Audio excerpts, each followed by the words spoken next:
All righty, I think we can get started. Mr. Galvin will joining us soon, I hope. Welcome everyone to the December 19th meeting of the Greenwich Inland Wetlands and Watercourses Agency. First item on the agenda, actually second item on the agenda, seating of alternates. We have 1, 2, 3, 4, 5, 6. Everyone is seated. Mr. Galvin comes, he will be seated as well. Next item is the review and approval of draft minutes of November 21st, 2016. Has everyone had the opportunity to review the minutes? And are there any questions or amendments that like to be proposed? I was not present. Having been so directed by a public health nurse, I went home instead of spreading germs. Very good. So you should take my name off the okay. list of those in attendance. Okay. So we shall. You are struck from the minutes. Okay, any other questions or comments, amendments? Okay, very good. May I have a motion to approve? Motion to approve with the deletion of Norma being present. Okay. Is there a second? Second. All in favor? Okay, very good. Thank you very much. Next up is the director's report. Madam Director, please. Okay, I just passed out to the agency the director's report. In brief, I did have the opportunity to speak with the Northwest Greenwich Association at their annual meeting up at Audubon. Very nice place to go and a nice crowd to speak to. So they were interested. It was funny, the woman who requested that I speak, she said, he's got about 20 minutes and gave me a list of, I don't know, 10 or 12 things she'd like me to cover. I'm like, oh, you know. But basically, what are wetlands? Why do we bother protecting them? Of what value is protecting? And the message that I tried to convey at that meeting, as well as a couple other opportunities I've had to speak, that everybody recognizes, well, generally people recognize or even think the only reason you protect wetlands and watercourses is for habitat. But they forget that as humans, that's part of our habitat too, in the simplest form, and really run through the various ways that protecting our wetlands and watercourses protects our water supply, our property values, the safety of our homes. So hopefully that is a stronger message for people to understand that it's not just about the birds and the bunnies, as some people have been not so nice to say. And I had the opportunity, Denise Savageau also spoke that evening, and her talk focused on our water supply and lack thereof. So then protecting wetlands and watercourses and groundwater recharge and clean water tied in nicely to what she was speaking of. So that was a nice pairing. Also, attached to your director's report, I'm sorry Bill's not here yet, because I think he's been the champion of trying to get to our activity, the volume of activity that the office handles, translated into a graphic form. I think we've discussed intermittently over the past year or so that the monthly reports without some sort of relationship to the same month last year, or some relevance someplace, was just a snapshot that didn't mean all that much. So we've got 3 full years, and then at least the first quarter, if not the first 2 quarters of the current fiscal year. So you can get a sense of or pattern, or actually lack thereof. When we look at this stuff, in putting these together, Jen Lumba and Sue Hotnyatsky actually had all the months listed out, all the numbers by month, and there is no rhyme or reason. I would have bet, January and September, yeah, those are our busy months. No. What was the busiest month last year is maybe the 6th busiest this year. It's just really, the takeaway was there was no discernible pattern. So we'll keep plotting it. Maybe a longer trend will produce a pattern. But we tend to be fairly consistent year over year, except for sure. Fiscal year 14 was a busy year. Who knows why? Let's see. I attended a meeting last week that was sponsored by Aquarian. They are looking to Well, they and the state have decided that the triggers for certain responses to the reservoirs and the level of the reservoirs, a little too liberal. And so by time you hit the trigger, which says you have to head into phase 1 drought management, and then that they're too low. I think we have to be down at like 40% before the first trigger hits. And interestingly, there was a woman from Dallas who was there speaking about what they've done, and she says she could not believe the trigger points that we've been working with. She says those are crazy low. The point of the Dallas presenters' presence was that Dallas, that's the greater water region of Dallas, that they have dropped down permanently to watering twice a week. So not just as a drought restriction, they've got similar to back in the 70s when you could only get gas on even or odd days, depending on your license plate. So, if you have an even house number, you can water Tuesdays and Fridays. Odd, you get Monday, Thursday. So it's controlled, and they've stuck with it. It's now a permanent part of how they manage their water. And the woman's position was, it shouldn't be in drought response. The water company should be looking to how to avert the negative consequences that come with drought. So if it's watering twice a week, that one creates I think we're all aware, we routinely overwater our lawns, our landscaping plants, such that our lawns become dependent on that constant water because they have a pretty shallow root system at that point. And then it comes with that the excess chemicals.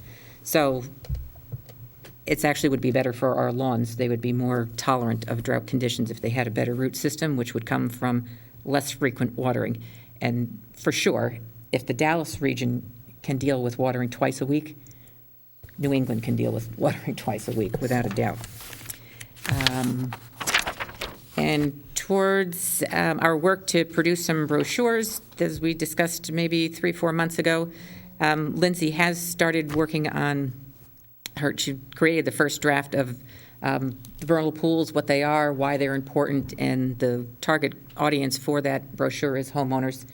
So we're continuing to work on that to refine that message for the homeowners. And the piece which I forgot to add into the director's report, I'm sure everybody remembers the survey, the resident survey that was done 2 years ago, where the land use departments didn't fare quite so well, and our department in particularly not so hot. We did very well this go-round. We increased by every parameter. The unfortunate piece was the last survey that was conducted, they had 1,000 people they questioned. This time it was 300, which statistically speaking, not that big of a deal. But one of the way the questions were, do you have a wetland or have you had any dealings with wetlands? And if the answer was no, then you moved on. So out of that, the sampling size, we only had 18 people respond. So yes, we did better, but we also had a small sample size. But I'll take better anyway. I think our staff does a great job, and I believe those numbers to be accurate. Right, congratulations. Thank you. And we also remedied some of the inconsistencies in the questions. There was some funky leading questions like the last time that said, have you had any problems with the Wetlands Department? You're like, what? Who asks us to, a question like that in a survey? So things like that were fixed.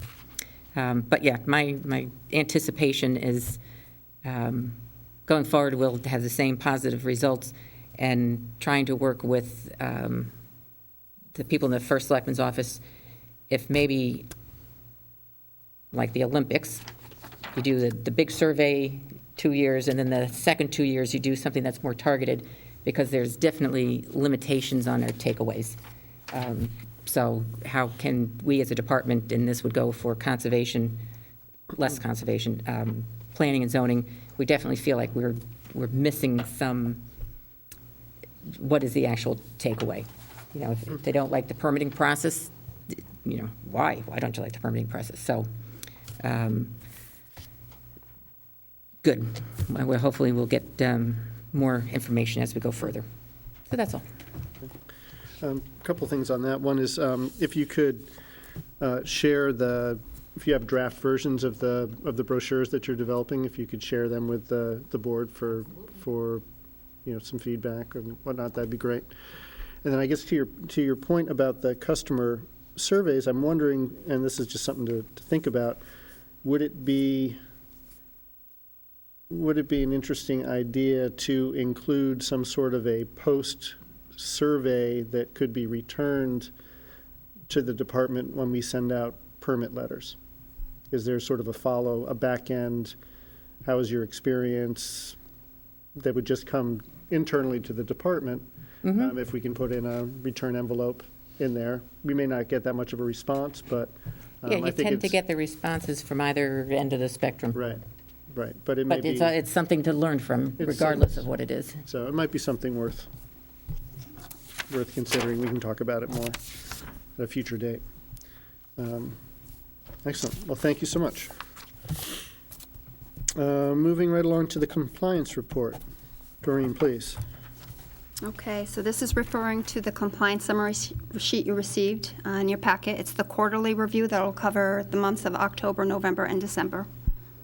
A summary of the green sheet submissions for these months show that of 163 green sheets received, only 5 required permits.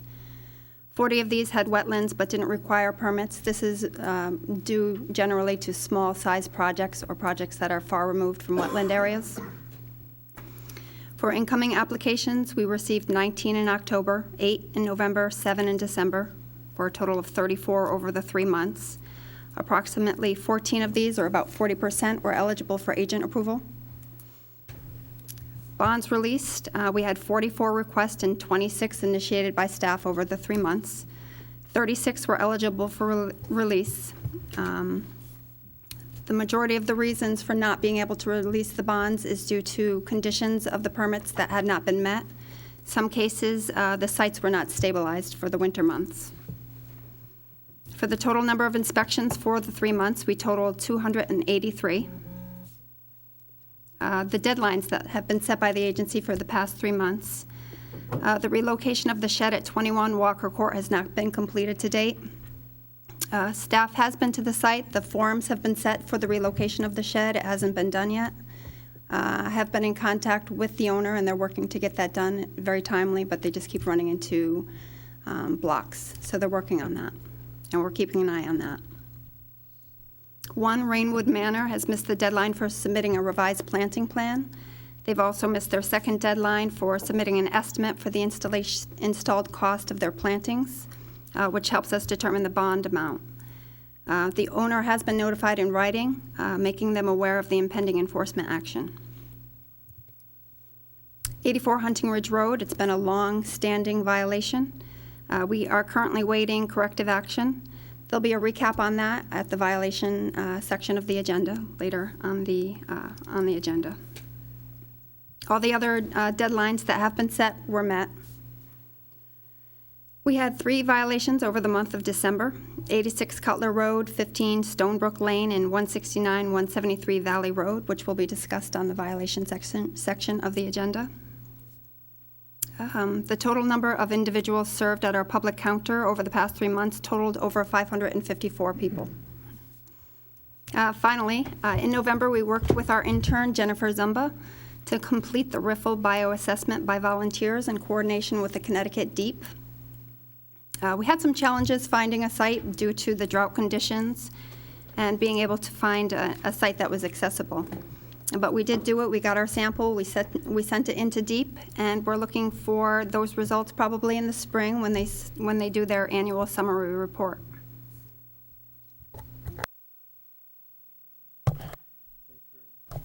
Thank you very much. Okay. Any other business to discuss? Nope. Okay, very good.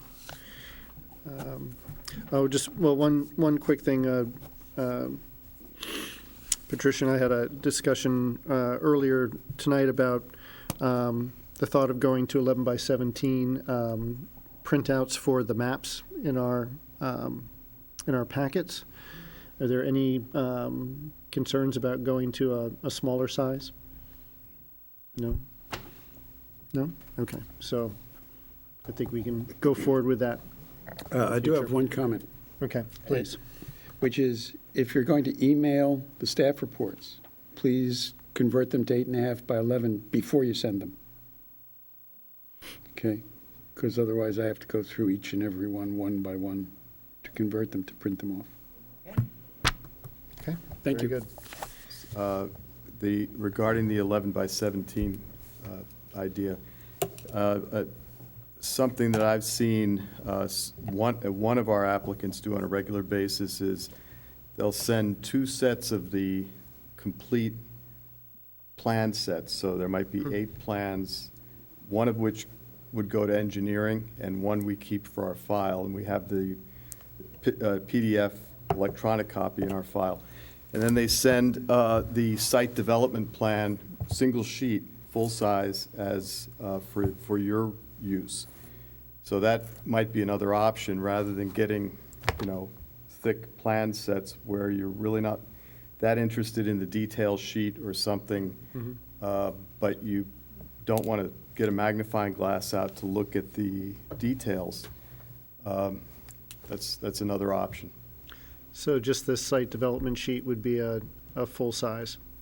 Either Or even that or even a there's- half size would be, 18 by 24? I'm not sure what the, I think, These yeah, are these are 24 by 36. okay, usually. so they'd be just slightly over 11 and a half, 11 by 17s then, if they'd be 12 by 18s.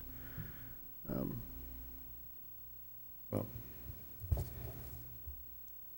and the other idea that's been kicked around was sending out the PDFs electronically, so that if you really wanted to look at details, you could, and then having that single paper sheet to use in the field and refer to as you're sitting at your desk away from your computer. Thoughts? No? Other Okay. thoughts? Well, I guess we could go with a full-size site development plan for the one. That'll save a few hundred trees. And then either smaller size for everything else. Unless people want to just have the site development plans and then any other, I guess the question would be if staff feels that there's any other sheets that are relevant, there's a section or something through the site, then we would obviously want those. One thing I would appreciate is the existing conditions before, as well as the site development. Okay, so those 2 sheets. Yeah, because sometimes I have trouble looking at the site development plan and seeing what's there now, since it's sort of buried underneath. So if I could have the existing conditions and the site development plan, Okay. okay? Or if you want to send them to me in 11 by 17, send me the PDFs electronically so that I can blow it up as I need it. Okay. Your choice. So let's at least start with the existing conditions and the site development plans at full size still. The balance can be 11 by 17s. And then we'll see how that goes and amend accordingly going forward. Sound good? Okay, very good. Okay, moving right along. It is 7:24. We are going to begin our public session.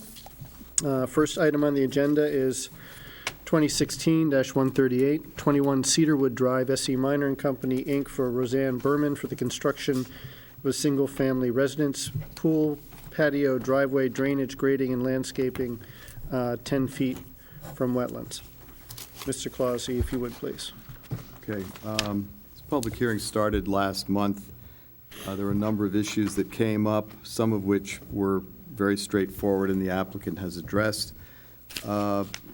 Among those were the tree removal plan, which had been asked for, is a sheet attached to the planting plan, and it shows about 48, 49 trees to be removed out of 170 on the site. The planting plan includes a similar number to be planted, in, upland review areas adjacent to the wetlands. I would note that the original plan that was submitted when this application came in would have required many, many more trees to be removed because there's a lot of grading of a slope behind the house that has been eliminated from the revised plan. Question came up about the biological evaluation submitted. There is a lot of work in the upland review area, portions of the upland review area that are currently undisturbed. So reviewing the biological evaluation, staff felt that it was not comprehensive enough given the amount of work being proposed in the upland review area. I would note the only work proposed in wetland areas is restoration planting. So it's not the wetland that's the issue, it's the upland review area. Let's see, the new plan shows a boulder demarcation feature here to the east of the house. That's located about 4 feet further west than the previously proposed retaining wall in that quadrant of the property. The fill behind this boulder demarcation feature is less extensive, less deep, and there is a expansion of the planting plan to restore areas below the boulder demarcation feature. The applicant states that the new plans reduce the extent of alteration within the upland review area by 20% from the previous plan, to a little over half an acre from the previous 0.64 acres.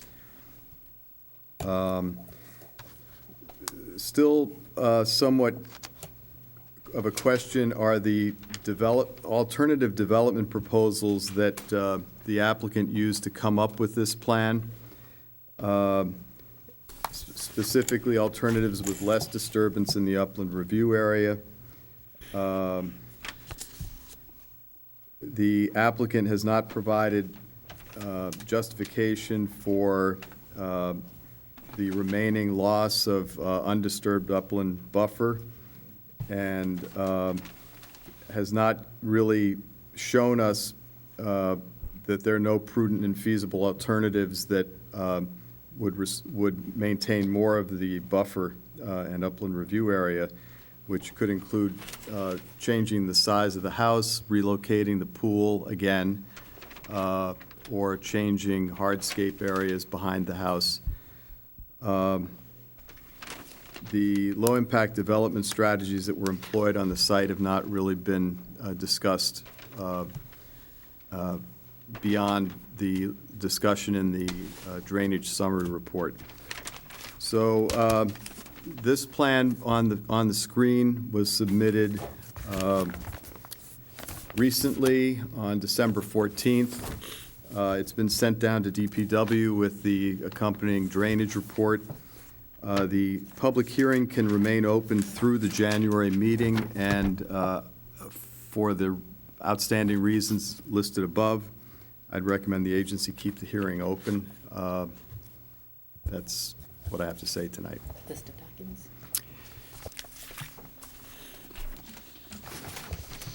I don't really, you know what? I meant to write a list of documents and I didn't do it. The revision date on the plan?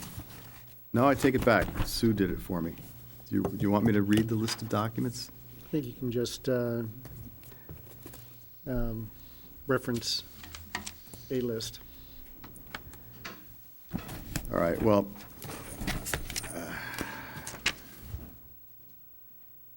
this is, I have a 3-page list of documents, 28 items. Shouldn't some of them have been read previously? You No. can add those 3 pages as an exhibit? It's in the file. Be read. Okay. Okay, well, They were meant to. I have I've spoken to town council, and he has a different opinion. So, but we can do it either way. Well,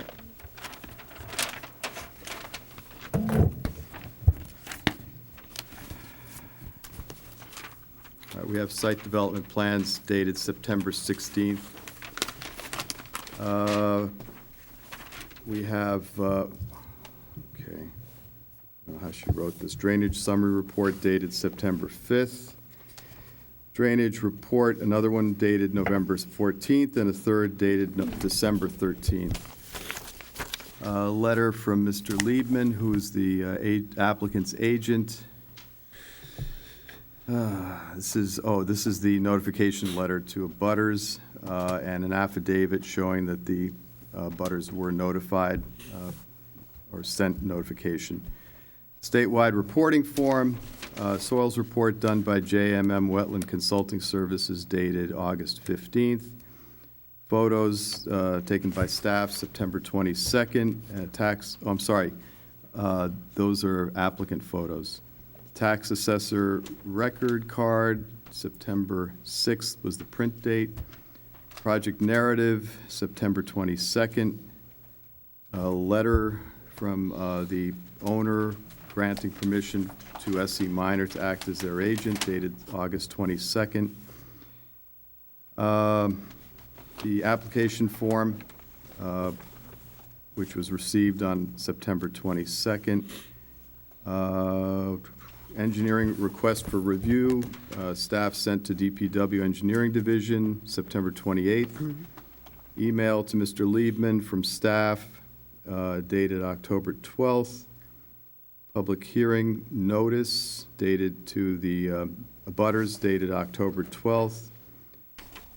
Copies of photos from a field investigation dated October 13th.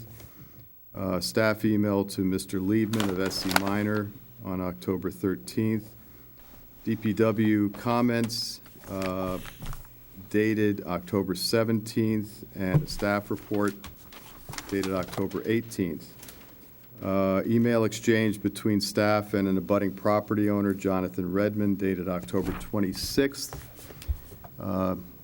And another email on November 7th. Staff email to the applicant's agent, November 7th. A DPW request for review sent by staff to DPW, November 15th. Supplemental staff report, November 15th. We have a handwritten memo from applicant's agent authorizing a review extension dated November 21st. Another staff email, December 1st, to Mr. Liebman, and also December 12th. DPW review comments, December 12th. Biological evaluation report prepared by SC Minor Incorporated, dated December 14th. And the most recent DPW request sent to DPW for their review of the drainage documents dated December 14th. And then I would go on to say, we have another email, December 15th, from staff to the applicant's agent, and the supplemental staff report dated December 16th. I believe that's it. Thank you, Bob. Mr. Liebman?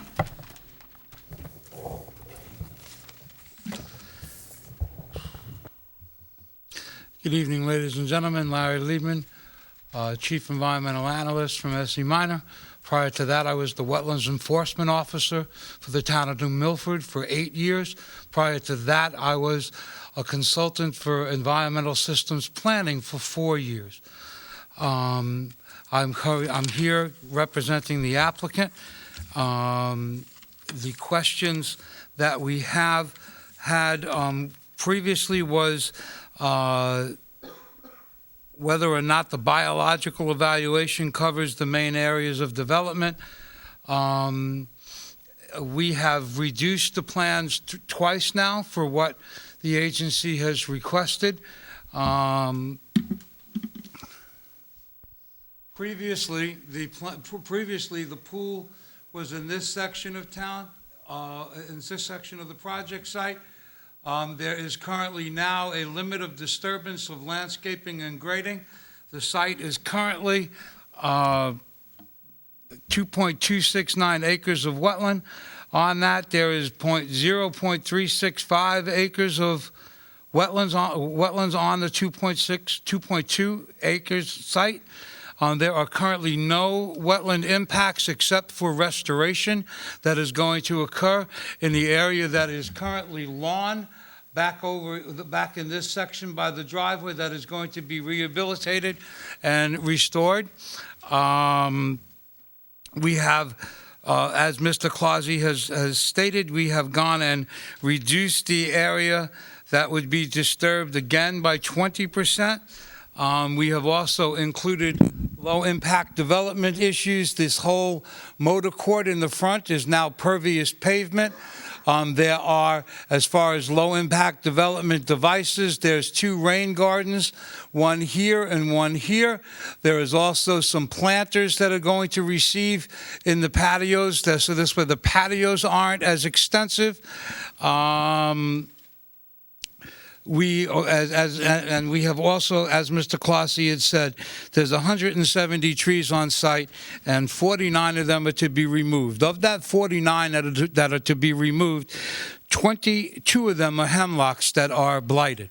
So really what we're removing is approximately 27 trees, and we're replacing it with 210 units in the proposed planting plan. Staff has asked us to consider reducing the size of the house.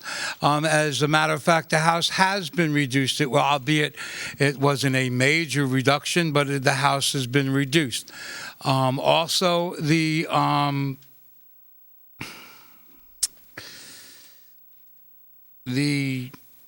the rain gardens have been designed in such a way so that this way then it's going to help the receiving bodies of water.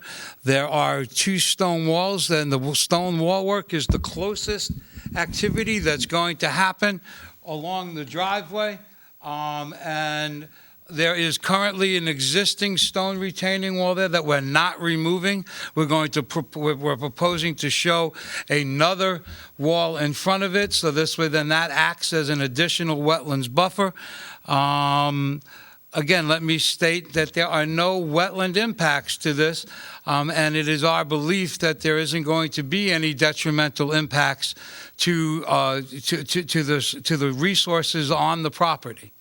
I'm here to answer any questions. I understand that we want to keep it open for DPW's comments, and we have no objection to that. I would like to hear any questions that you may have so that I can answer them in a reasonable time. Got a couple? Thank you. Okay. Please. You say that there's 48 trees to be removed and new trees are going in of a similar number. What is the biomass equivalent of that exchange? What do you mean? You're taking out, say, a 22-inch caliper tree and putting in a 2-inch caliper tree. Surely there's a biomass difference between what's there now and what you're putting in. I can provide you with that number, and I can do that calculation. But as I said, there's 22 hemlocks. There's 22 hemlocks and 27 other trees, or a total of 49 trees, and there's 210 trees, 210 plants being replaced, or species being replaced. So Is it your position that the canopy is being replaced in kind? The canopy they will be growing in, but Ms. Sesta, what is going to be the impact to the wetland resource of the project? Mr. Liebman, what is the purpose of having a buffer adjacent to a wetland to begin with? What is generally, conceptually, what's the purpose? It's to protect the resource, and how does it go about that do we're that? We're not impacting the resource. So you're going to have lawn up to, say, within 10 feet of a wetland behind a retaining wall, and that's where is that taking place? where the infiltrators are? Pardon? Where the infiltrators are? Where this fill? These infiltrators here. Yep. I guess then we That's will- generally treed there now, and it's not going to be treed in the future.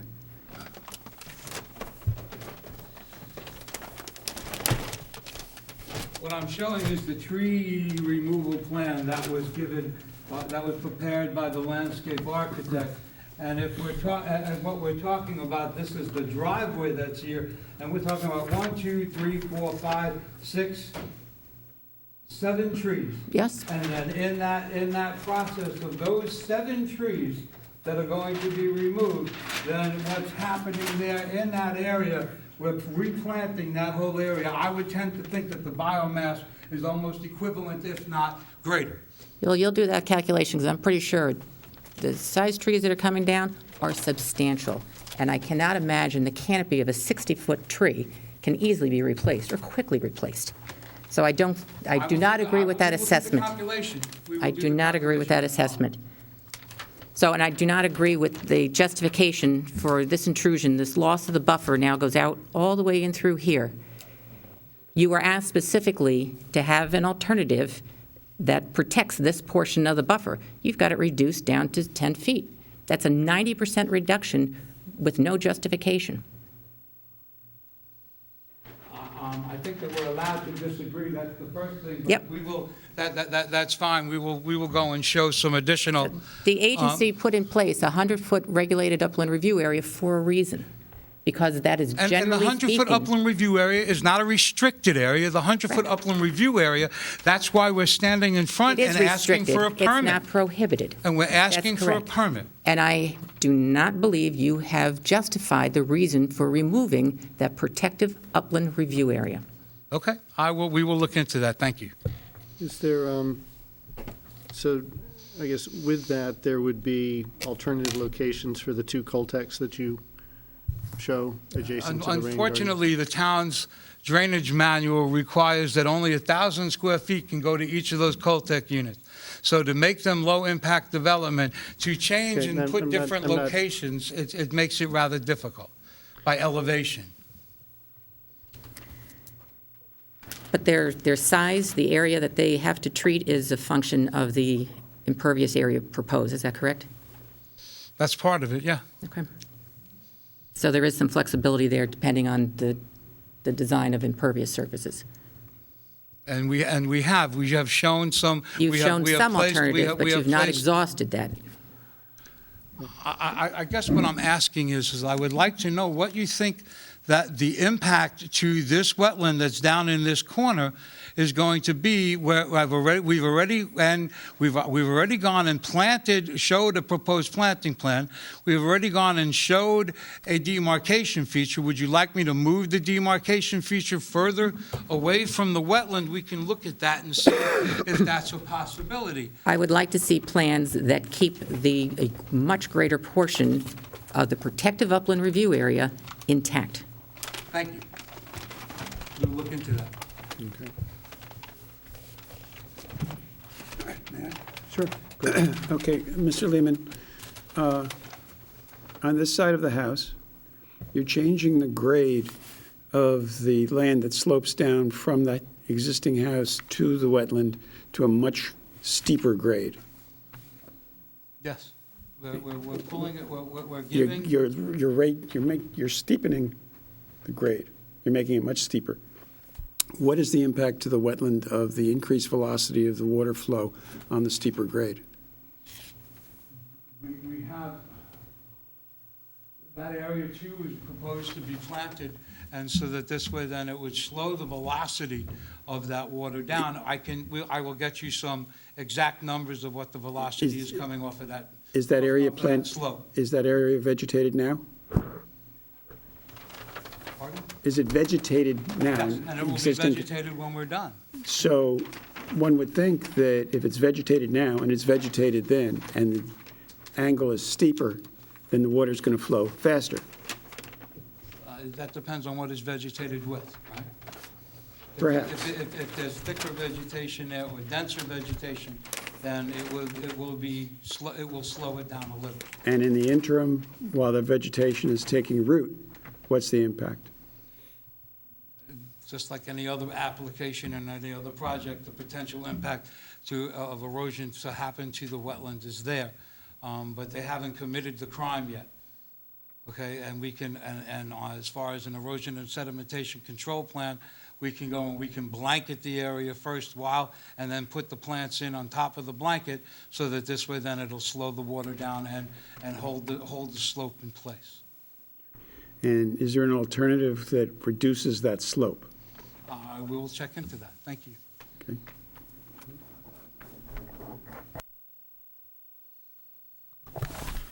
Okay.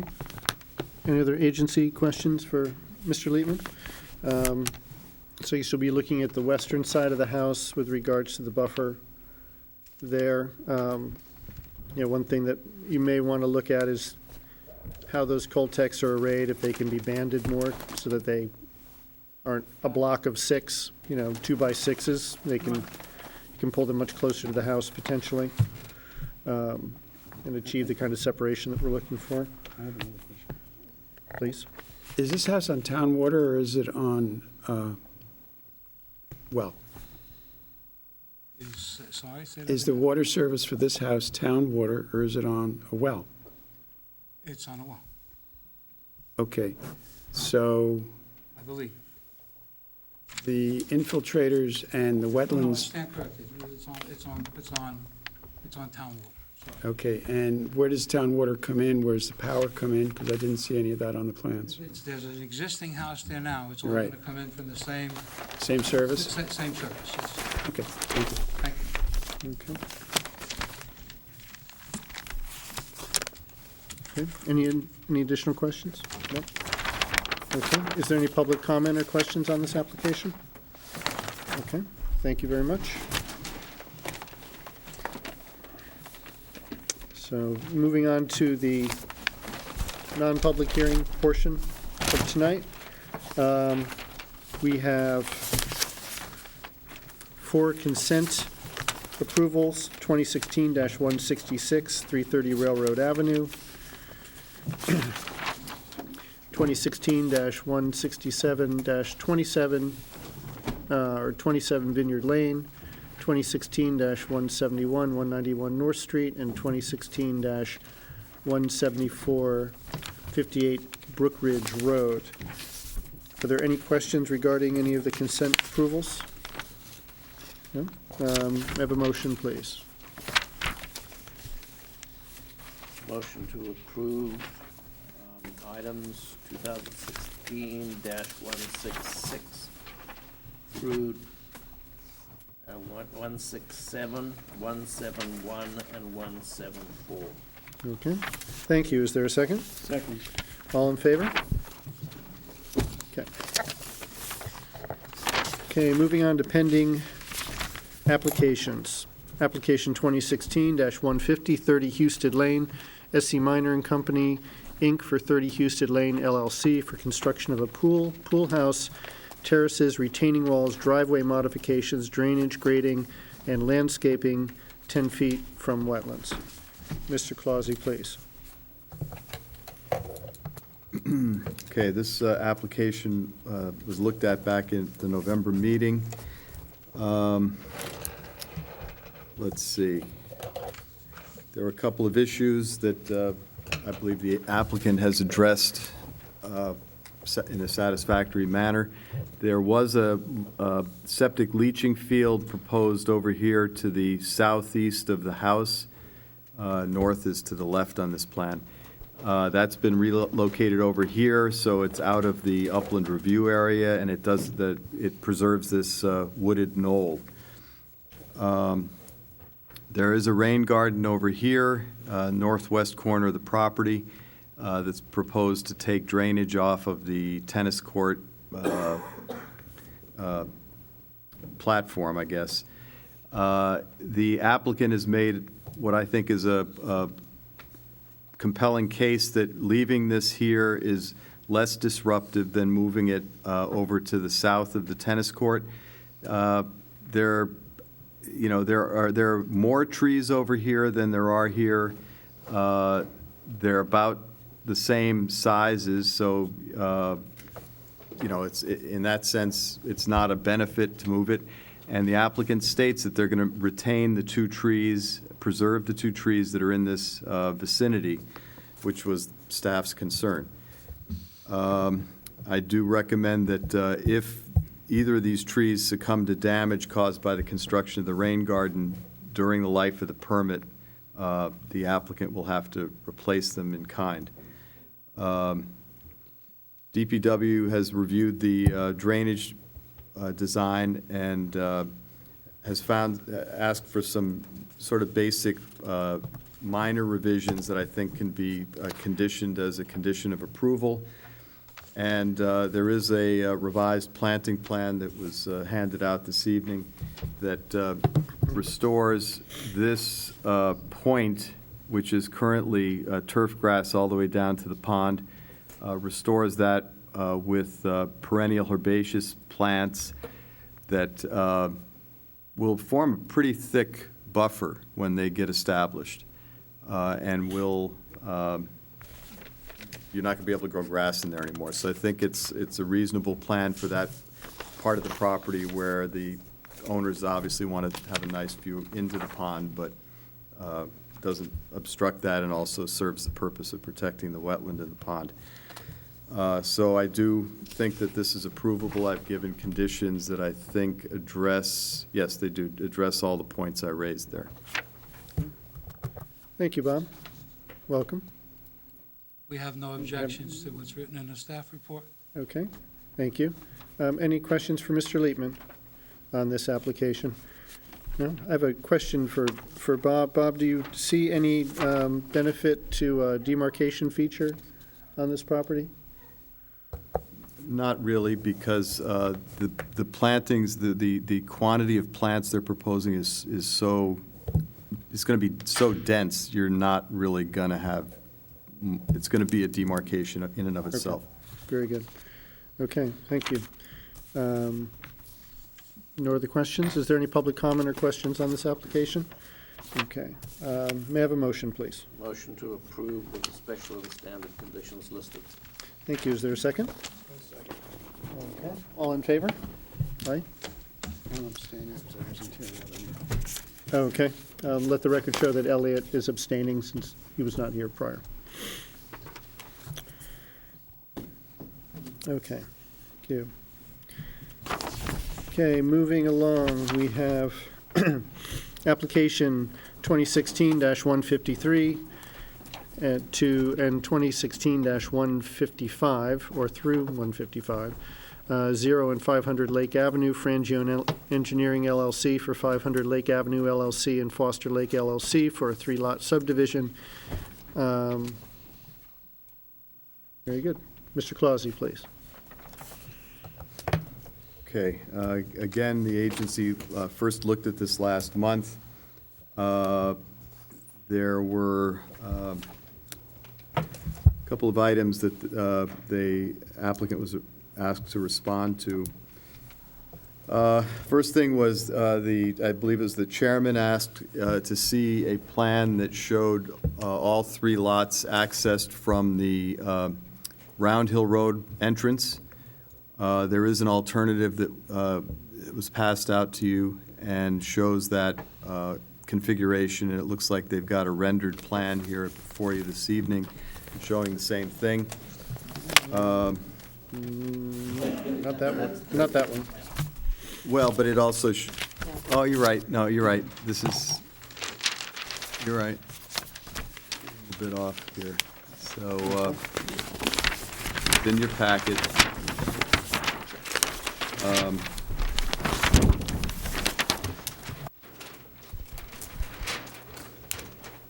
All right.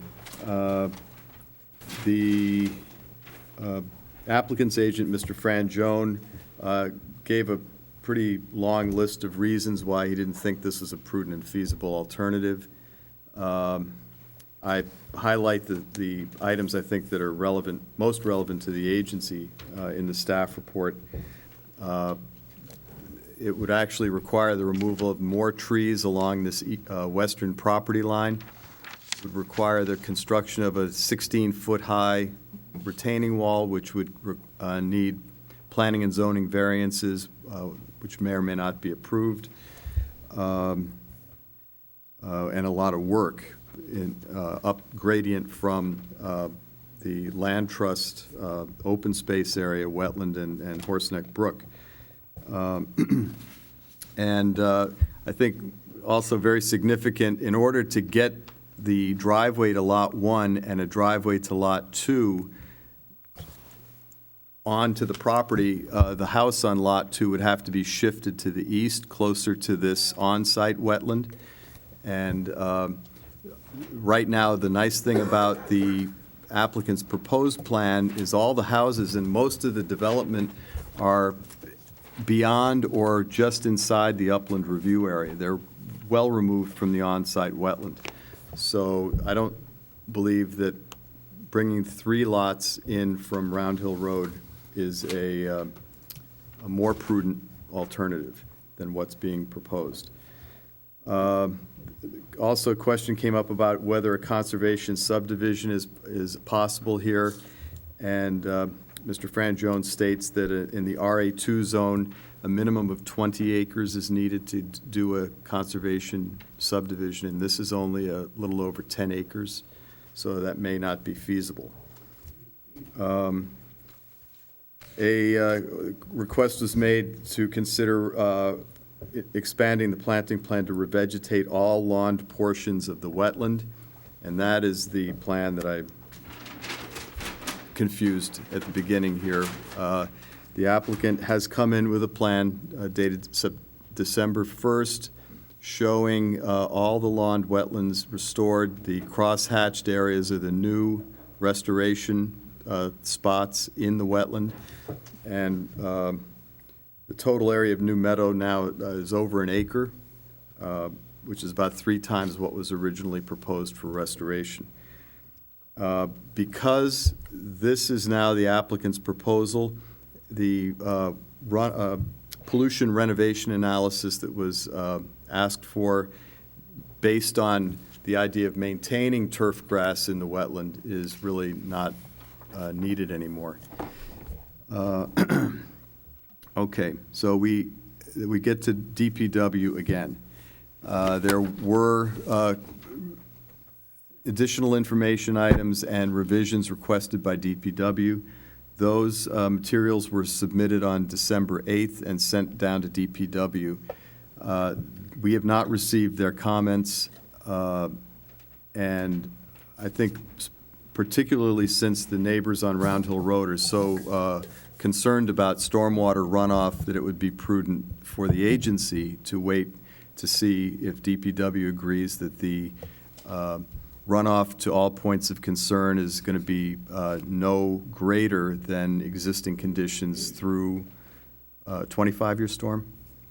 Actually, it's 100, but yes. Okay, through the 100-year storm. Well, we'll shoot for the 100. Right. Yeah, we have to do 25, but I can tell you it's the 100. So we're coming to the end of the 65-day review period. If Mr. Frangione will agree this evening, I'd recommend the agent to extend the agency's period for a review of this application. I'd recommend the agency delay this month. That's it. Good evening. Rob Frangione. With me tonight is Matt Popp. Certainly, we'll grant the extension to go the next 65 days. I think we've tackled the wetland issues, and as Mr. Clausey said, really all we're looking at now is the drainage issues. And unfortunately, Mr. Marucci is on vacation. I tried emailing him this morning, and I got an auto reply email. He won't be back until Monday. So, but I can tell you that we looked at it again. We redid the drainage analysis. We have many quote unquote ponds, all the pervious asphalt driveways, cascade. And should they fill, they can have another pervious asphalt landing here. This pervious asphalt landing now has a trench drain so that it should, at any point, that clog or whatever, the trench drain then goes into a rain garden. And the rain garden is the last line of defense prior to going to the land trust property. We've analyzed this report, and there's a reduction in runoff rates and volumes for all design storms to the point of concern. That being said, I was hoping, if it pleases the commission, that this could be put on for either consent approval or agent approval for next month's meeting, if that's the only issue. If not, we can live with it. It's just another month, but I told my client I'd ask. Okay. Well, maybe as a Because consent, it's wetland- as a red consent wetland approval issues. item. Here to answer any further questions, should you have them. Okay, thank you. Agency questions on this at this point? I have a question, I guess, on the current proposed plan. What is the height of the retaining wall at coming off of Round Hill Road under the two-house scenario with the driveway? We were talking about this being, Here? right, I believe it's 5 or 6 feet. okay. So what you're saying with the three-house coming off of the same thing, it has to go from 5 to 16 feet? Well, the wall would be up here more. It's not this wall down here. It's this wall here, because we're going from elevation 60 at the road up to 106. It's like a 46-foot rise. We'd also have to lower this house down by about 4 feet, which would kill the huge trees that we're protecting right now. There's a big tree here that we're protecting, and a big tree here. So lowering that in order to make that grade would kill the huge trees. We'd also have to do massive amount of regrading in here to get the driveway in through here. As Mr. Clausi said, just not a prudent alternative. Although understanding we're not approving any houses here, we're just approving lines on a map. Okay, You know. except that these are 3 permits that we're going for, too. This was Okay. submitted as 3 Yeah. permits, this yes. isn't- Okay, very good. Okay. Any other questions? No. Mr. Frangione, can you, just, how is it come that the driveway serving this third house, you couldn't sweep and just continue across? What drives the decision to break off the third driveway earlier? One for just having the feel that you're not coming up a road, but also the same issues of moving this house forward exist, because otherwise you're going to have essentially a road coming through this, right in front of this guy's house to get to this person's house, which means this house would have to move closer to the wetlands so as to create that sense of separation. Would it be, And you would still have to do some regrading in here. You'd still have all the impervious areas that are going to now drain towards the land trust property. So all those issues still exist, even if it were to come off this driveway. okay, so this distance here, you're saying that you would look to create something similar and perhaps this configuration, this L, Yes. you know, this, maybe this layout would be better so you get a greater separation.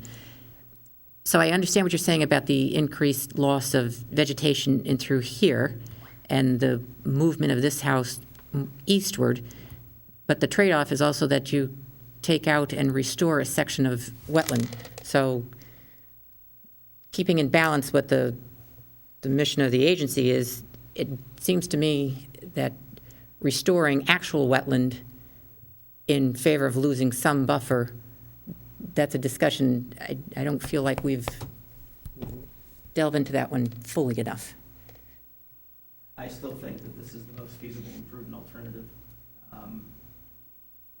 This driveway has been there like this for 100 and some odd years. There is not going to be any more adverse impact to this wetland as a result of this driveway. This plan works. It's 3 lots that are of extra acreage in a 2-acre zone. These houses are separated.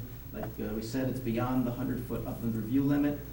The only disturbance within the upland review limit is this pool and some patio work. I think it's a better plan than having them coming 3 lots off of this Round Hill Road. I mean, the neighbors have already said they're not pleased with 2, and now you keep insisting on sending 3 off of there. Well, the neighbors' concerns, I'm here about wetlands and the neighbors' concerns about sight lines and traffic and stuff, that's something to be taken to planning and They're also zoning. concerned about the drainage implications of a 3rd driveway coming off of here. So Are you suggesting you can't obtain the same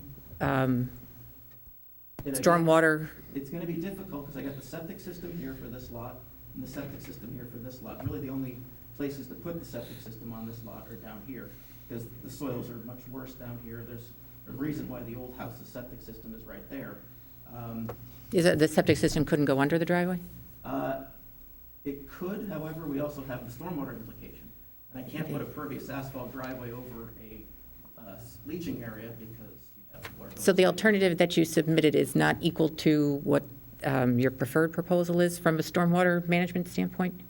I don't know if I understand your question. We haven't run a drainage analysis of the third lot, but I can tell you, we haven't come off here, but I can tell you it's more impervious area coming this way. If, I would have when to you do- take out all of this, it seems like There's this different is, watersheds. So all this, the house and Okay. everything come to this wetland now. If, right now, this is all lawn and patio and some patio work that comes here. Now we're talking about adding courtyard and whatever appurtenances that go with it out to this way. So there's going to be an increase in runoff going to this point if we add a third driveway, which we would have to try to mitigate. And I'm telling you, that's going to be difficult because I've got the septic system here. And as we've heard in prior applications, I can only send 1,000 square feet of impervious area to any Coltech units. That's why the Coltechs for this unit are only for the pool house here. And the drainage manual makes us have separation distances, I believe, 25 feet between Coltech units. So if I've got a Coltech unit that's here, I gotta come 25 feet over, put another Coltech unit, and then I gotta make sure that that's 25 feet away from the septic system. So there's a lot going on, whereas right now we're proposing nothing other than a septic system in the backyard here. I feel as though the driveway alternative that you submitted was not the most conservative. It feels like you came in, hey, now we got a 16-foot wall, we got all this impervious coverage. I just don't feel like, I'm not convinced that the one that came in was in fact, Even if this were to come in, say we got rid of this piece here, Yep. it's just gonna come, it's gonna look something like this. So what you've eliminated, a lot of cut. it's a 12-foot strip that's maybe 50 or 60 feet long, but you still have all this coming in through here, which right now isn't there. It's lawn we're proposing. So there's Right, there's but a the much exchange more is the area. existing driveway. I think since we've got this time, the record could be more full. I don't think that the record substantiates your position. Matthew Pop, landscape architect, professional wetland scientist. But we do, but I think that we've all agreed that this plan, what we're proposing right here, does not have an adverse impact to the wetland system on the site. And I think, with an acre area that's being restored is It's a good enhanced. thing. It's Yep. a good thing. Mm-hmm. And there is no adverse impact from this project on the wetlands. I think the wetlands are being enhanced because of that. So then I think creating the record to substantiate all that would be advisable. I know, but then when we come in, that we don't need the wetland to be restored, you're gonna be saying at the next meeting, that's the same thing, I think. We're restoring an acre wetland on this site. Yeah, that's the neat thing about subdivisions, is the opportunity to do better than we've done in the past. And I think we've done that. Yep, and I'm just not convinced we've maxed out the benefits. Your arguments about the three coming off of Round Hill might be completely accurate, but gestures on a map don't substantiate your position. Coming in with borderline worst-case scenario for the driveway doesn't substantiate your position. It leads to more debate rather than closing the argument. So then, Pat, what you'd like to see is that Round Hill Road option revised to show coming off of house number two's, an extension of house number two's driveway. Yes. And maybe, should we all do the drainage for that too? Well, he can, I know, it's a I know. sketch. That's what I'm saying, it's- So how far you do want to have, take this? so you, far enough to substantiate your point. You know roughly how much, you've spoken that you're aware of the soil conditions out there. You know roughly, you've done so many of these things that you can give a professional estimate that's going to be compelling. Okay. And I'd just like to point out again, it may not matter to you, but there's a lot of biomass right with this tree. It's a huge specimen. I think it's 56 diameter It's big. tree. That's the one tree that they were trying to save, and they're pushing the house away. There's another large tree over to the side over here. But that was like the focal point of this whole area. That would be I don't dismiss the value of that, and it's a gorgeous tree, but unfortunately, state statutes make our mission pretty tight. Yeah, as long as you've got an adverse impact to the wetlands. And I think that we've all agreed on that. Okay. Thank you. Any other comments? No? Public comment on this application, please? Okay, please come up to the microphone if you would, Mr. Nelson. My name's John Nelson. I live at 30 Round Hill Road just across from where the proposed driveway for lots 2 and 3 would enter. Because some of the discussion was on this map and I couldn't see, what is the proposal for, have you eliminated the Round Hill Road driveway on your new proposal? No, it was what we had asked the applicant to look at was, is there the opportunity for all 3 lots to be accessed from Round Hill Road, as opposed to 2 from Round Hill Road and 1 from Lake? Because if you're already making the cut at Round Hill Road, if you just access all 3 from there, you would theoretically be able to eliminate the Lake Avenue access, which bifurcates the whole wetland system on the other end of the property. I see. So the proposal that has been submitted is for an entrance for all 3 lots from Round Hill? An alternative that was presented, because we asked for it, was what you see in front of you. We are asking that be looked at again for the access to the house on the farthest right be actually an extension of the second house's driveway across. This is Lake here. Right. Currently, the driveway, not to come to 500, Right. comes here. Basically, they want this driveway to be placed up here. So you'll have all 3 lots access from Round Hill. 1, 2, and the third one will come this way. And then this driveway would be removed. So it'd be 3 access from here and none from Lake Avenue. Right. I see. Because under our charge, we're looking at preserving and protecting the wetland system, which is on the Lake Avenue end of. Yes, you have the wetlands in here. Right. We also have wetlands that are impacted downhill of this, which it's been our position that those would be negatively impacted by any entrance from Round Hill because it would take out, according to the plan that I looked at anyway, there were 23 trees right in the driveway, let alone within 5 feet, another 20, that once you removed, those would adversely affect the very hill itself, and the trees being gone, eventually they would have even more runoff and more deterioration of the environment. And since there was already the entrance at 500 Lake, to move off of that would be preferable environmentally and not increase the runoff, also into my own backyard, to the land trust property. I have to, for full disclosure, say that I've been involved with the land trust and I am the steward assigned to that Lake Avenue property, and I've been out there when the water's practically up to my knees on the south end. So that the runoff is getting worse, and the runoff is getting worse, will get worse because of lawns in place of forest floor, to say nothing of impervious surfaces, which I'm not a coal tech engineer, and I graduated from high school, but I don't understand all of the underground structures that might be in place. But I feel, well, this is not the place, I know, for us to say how many accidents we've almost seen out here on Round Hill Road. That will be coming up with planning and zoning.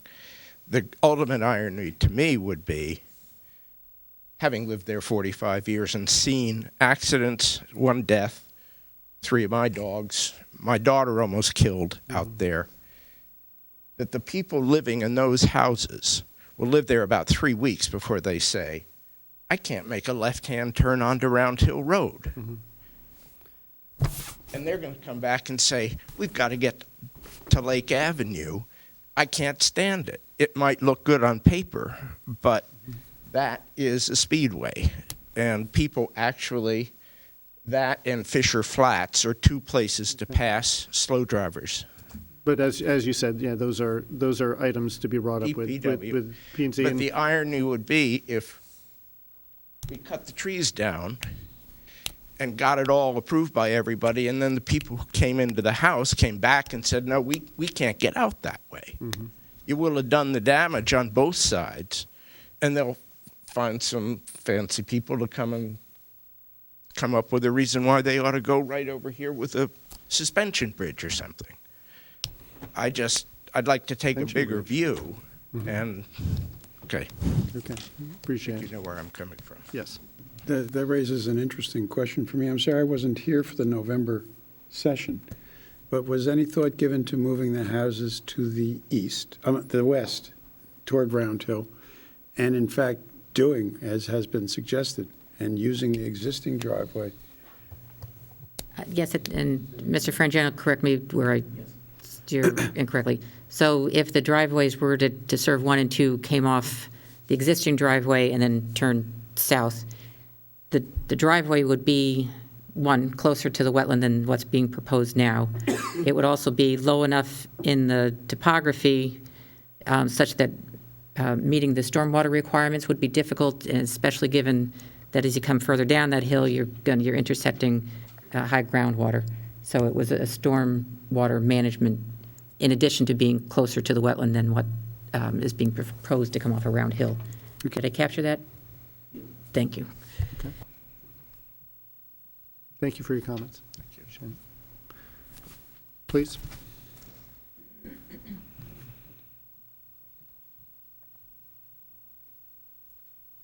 I'm Sue Baker, and I spoke last time as a private citizen, but I also said that I'm on the Conservation Commission and the Shellfish Commission and the Advisory Board of the Land Trust and of the Greenwich Tree Conservancy.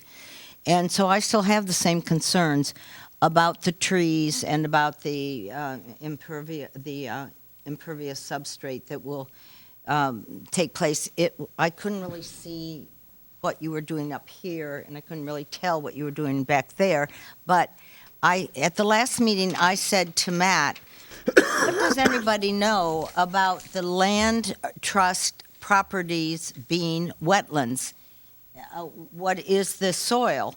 And is it true that nobody has ever done that work? That nobody knows whether all the land trust property that is contiguous to the westernmost lot and at the base of the slope, no one knows whether that's wetlands? I know there is a watercourse through the property. We've talked about that, and that's your jurisdiction and your responsibility as well. And that's got to be negatively impacted by runoff from pesticides, fertilizers, whatever. But what about that whole meadow? Has anybody ever done the soil? Matt, I asked you, and you said you didn't know, right? Does anybody know? Did anybody ever do that work when it was first divided in 72 and later rehashed in 82? Because if it is, if the land trust property is wetlands. I think a large part of that meadow is poorly drained soil. My estimate, walking along Round Hill Road, looking down at it, looking at the vegetation, looking at the topography, I'd say the edge of the poorly drained soil might be 60 feet from the, what did I say? It was the proposed curb cut, not the corner of the property, but I think the curb cut. So it's somewhere down here. Doesn't extend all the way up. This is a slope. I mean, this slope here continues down to about there, and then there's also an edge to Round Hill Road, a berm. So you're back in this area with the wetland. So I think some of the trees that are going to be removed to get this driveway in, probably in the upland review area of that wetland, within 100 feet. Well, it doesn't look as if it will protect it at all, that wetlands, nor the watercourse. And I don't know, I still really like the three coming off of the original 100-year-old driveway with as much restoration as possible to the wetlands. It seems to me that that would be a reasonable way to go. Thank you. Is there any other public comment on this application? Okay.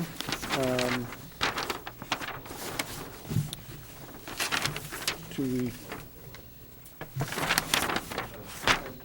I do have this photo, this is Brown Hill Road.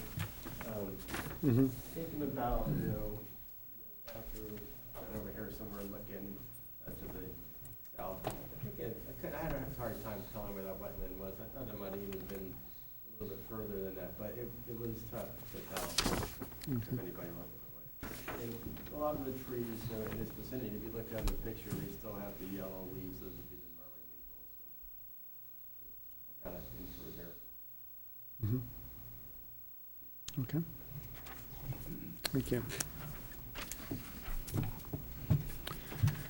Okay. The recommendation is to delay this until next month. We've got a couple of things to work on. So I will make a motion to delay. Is there a second? Second. Okay, all in favor? Okay, we'll see you next Thank you. month.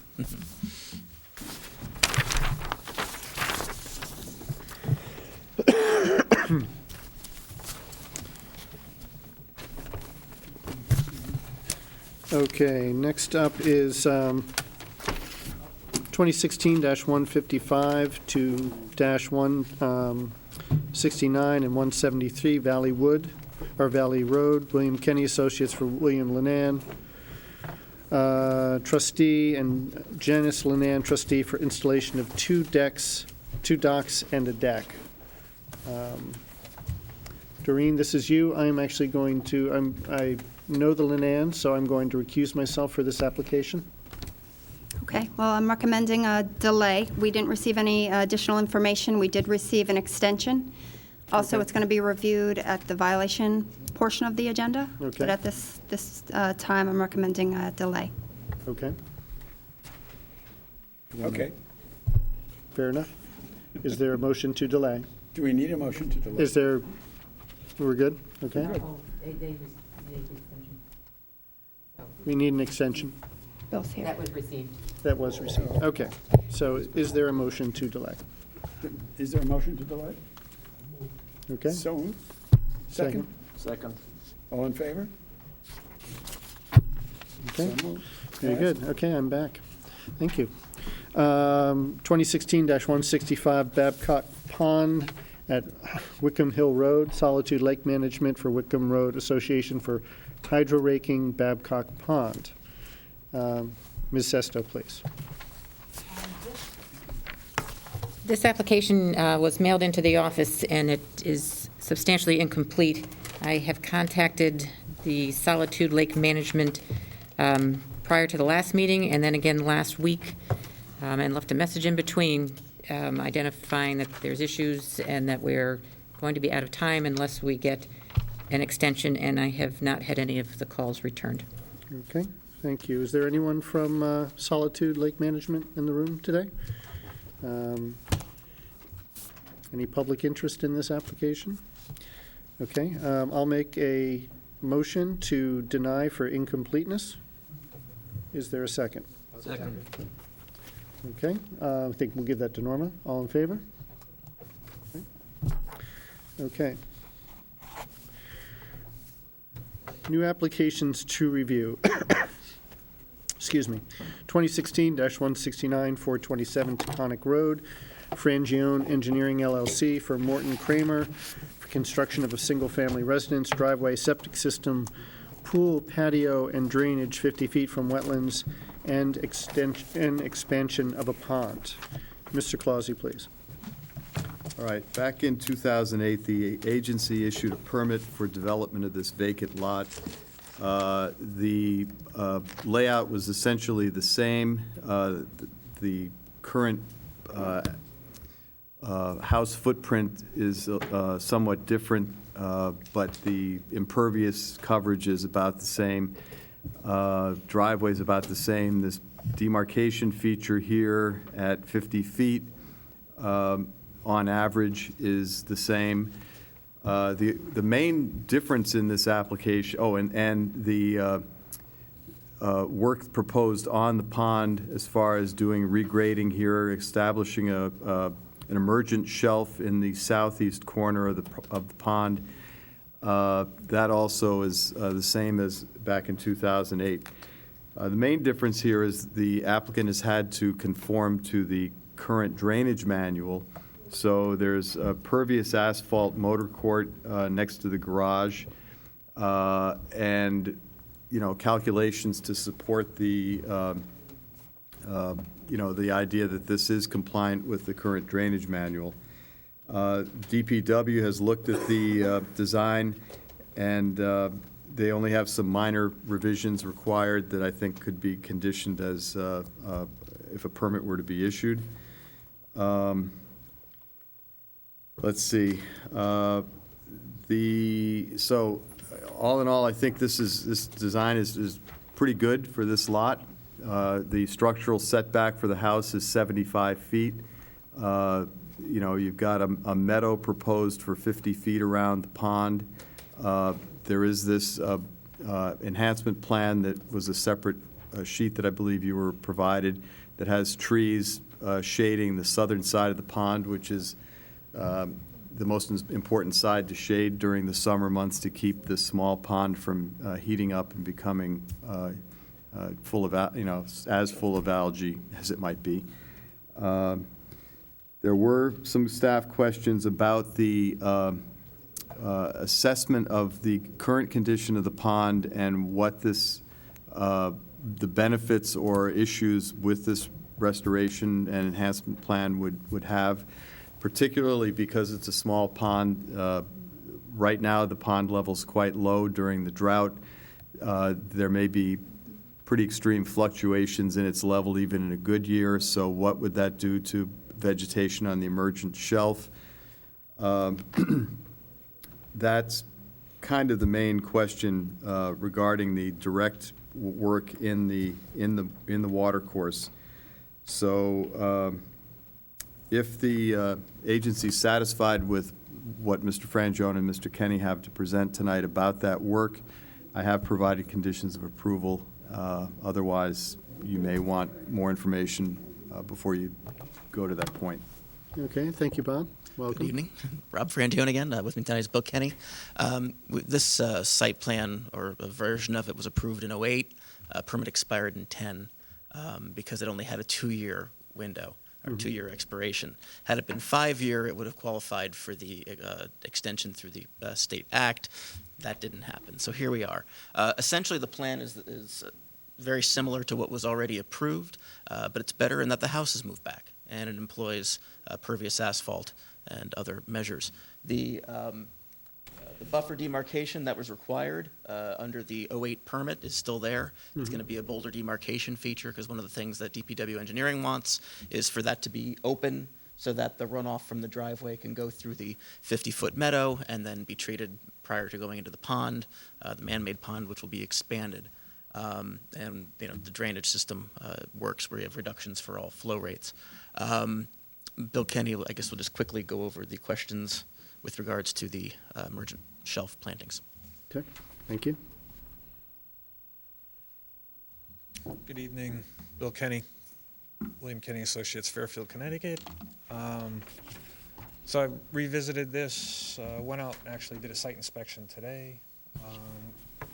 I believe it remains a good plan and something that will enhance the habitat there. And I'll go through quickly existing conditions and propose. The pond is primarily surrounded by meadow. There are two very large weeping willow trees, which actually are not native weeping willows, and then there's a third very large dead, maybe there's a little bit of life left in that willow right on the corner there. Those trees are well beyond their prime. All the ones that are on the west side are in serious decline, and this one really, based on what I was seeing today, appears to be pretty much dead.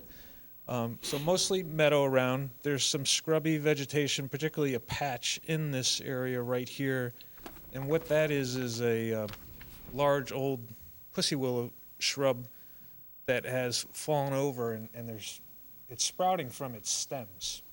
And has a high density of stem sprouts from that. Everything, they're mostly like about a ½ inch or so in size.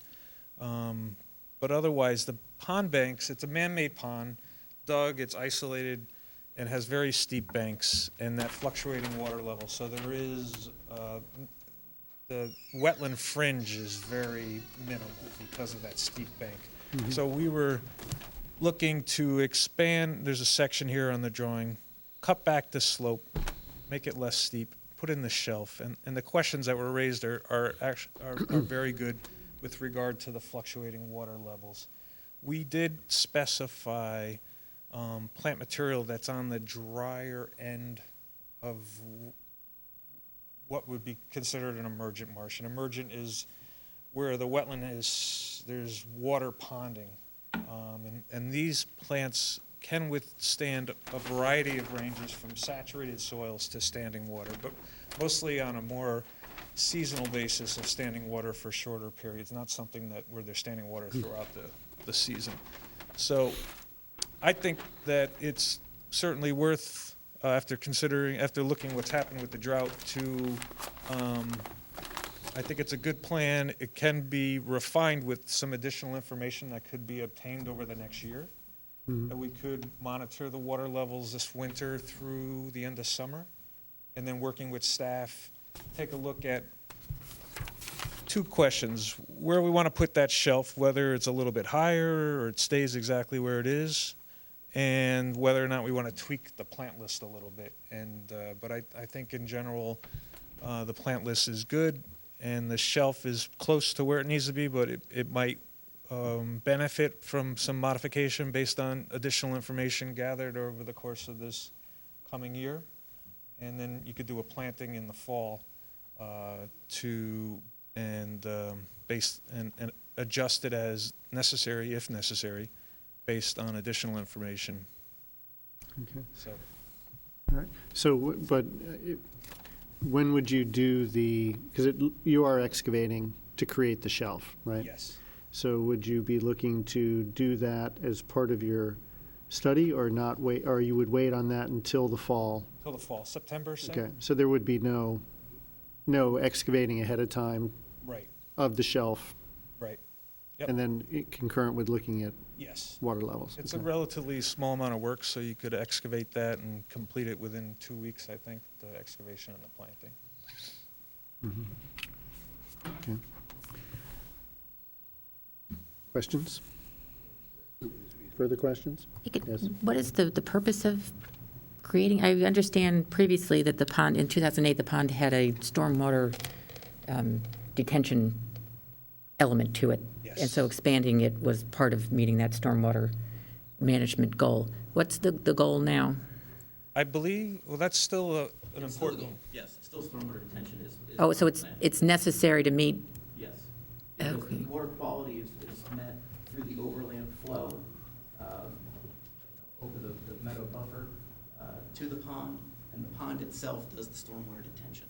We also get some renovation from the pervious asphalt, but the issues that we have, and the reason we couldn't do like Cultex or stuff in here, is because as you get closer to the pond, the modeling layer rises. So this was and that was the original approved plan, was to have a driveway come in through here and drain toward the pond.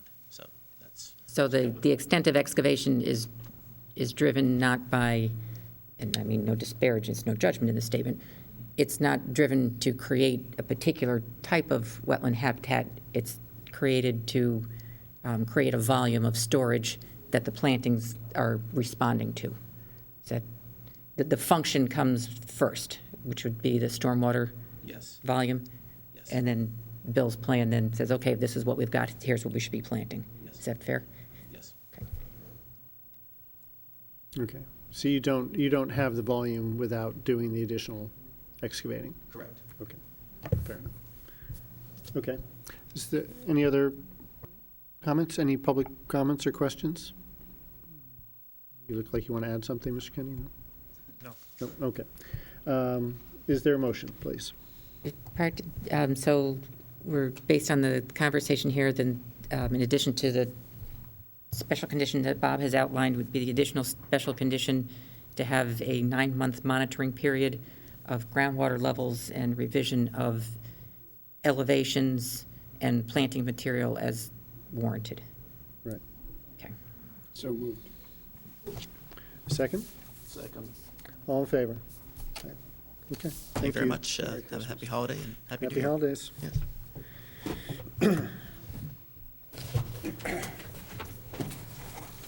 2016-170, 105 Conyers Farm Drive, Rocco V. DeAndrea Incorporated, for Joel M. K., trustee for demolition of the existing residence and pool cabana and construction of a single-family residence, pool house, patio, drainage, grading, and landscaping 60 feet from wetlands. This project is, obviously, the reconstruction of a home, which generally doesn't present too much in the way of insurmountable wetland issues. If y'all recall, Conyers Farm has extensive conservation easements associated with that development, and part of the conservation easement was compromised. So that is now over in Conservation Department's hands. So the applicant has asked for a continuation to the next meeting, when we should have that piece resolved to a greater extent. Okay. Fair enough. Do we need to grant? No, it just goes. Just goes. Just Okay. goes.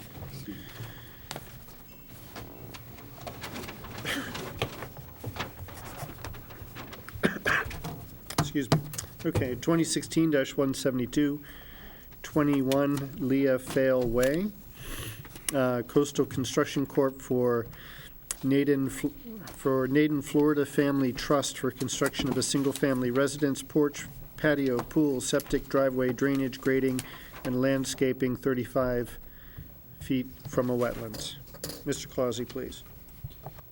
Okay, staff became involved on this property most recently in September. There was clearing work had begun, and it was apparent to staff that some of the trees that were being cut down were in the upland review area of the wetland that's in the south corner of the property. This wetland north is to the upper left-hand corner of the plan.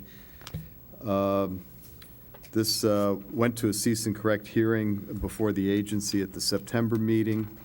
So part of this application is addressing the violation. There is a planting plan for the wetland and buffer. Included in that plan is invasive removal and management and establishment of a buffer demarcation feature. There was some question raised and put to the applicant's agent about the extent of buffer restoration compared to the prior condition of the property, which was pretty well, there was some big trees that were cut down between the existing house that's over here and the wetland. So there was a more extensive tree canopy than what would be restored with the plan originally proposed. Let's see. Let's see. That's one part of the application. The other part is these folks want to build a new house here, and this is a house that would be serviced by a driveway off of this dead end at Leah Fail Way. That driveway would service not only the new house, but the existing house, which would be a secondary structure on the property, a secondary residence. The existing driveway to this house comes in along the western property line and actually goes off the property and loops back to the front door. The application proposes to eliminate that little loop of the driveway, but not to eliminate this access road coming up here, because it actually is the access way to this lot, which is a landlocked piece of property without that access. And I would note that all of these lots were chopped up back in the early 80s under a conceptual approval approved by the agency.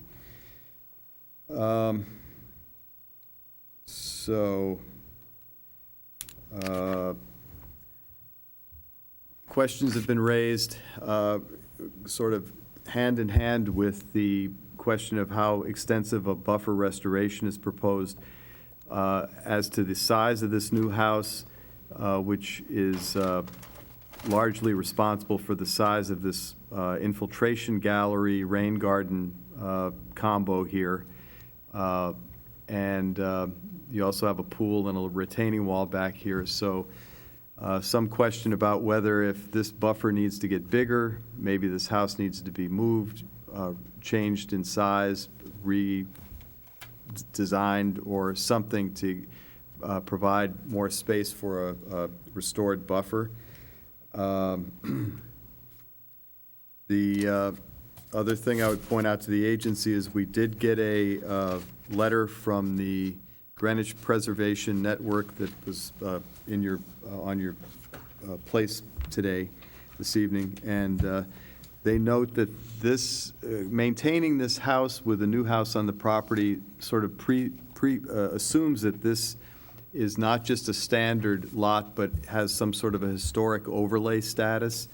And Diane Fox, who is the chairman of the Greenwich Preservation Network of the Greenwich Historical Society, states that in her research in planning and zoning records, she does not see that there is such an existing historical overlay status on this property.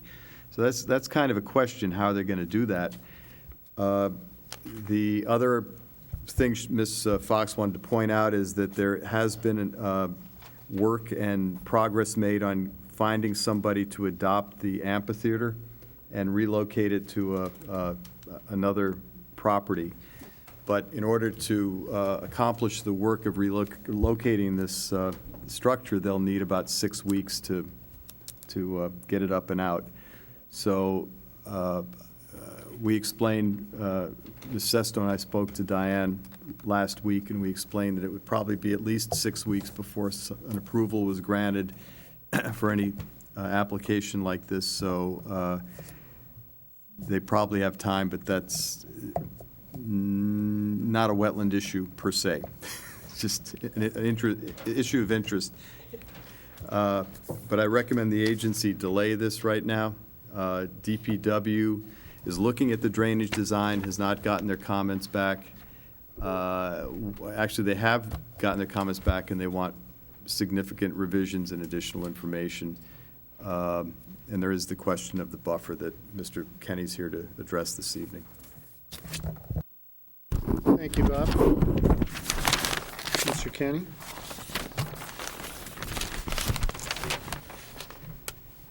Can't get my head around this thing.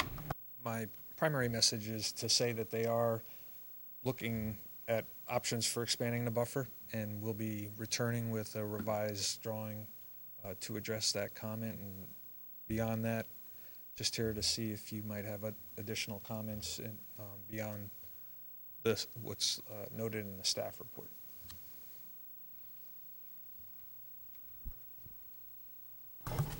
Well, I guess I'm just a little confused. The existing residence is to remain, but we're going to be building a second residence on the property, so is this a subdivision application? It is not. And No.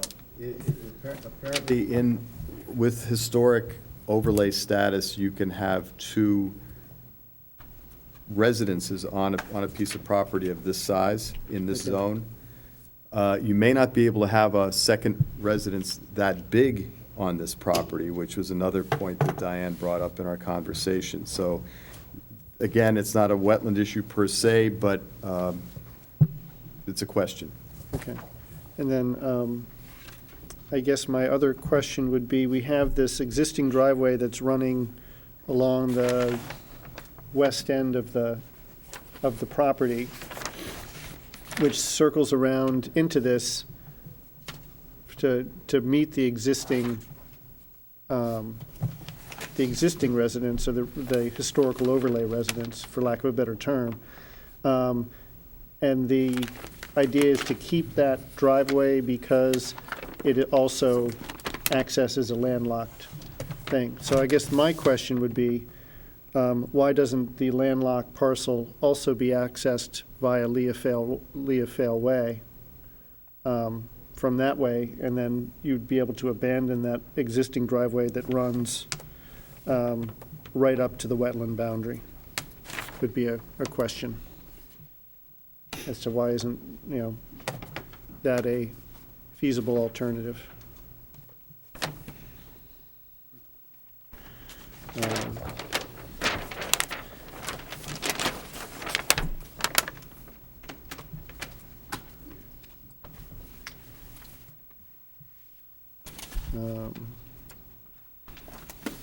And then other ones that just come to mind is the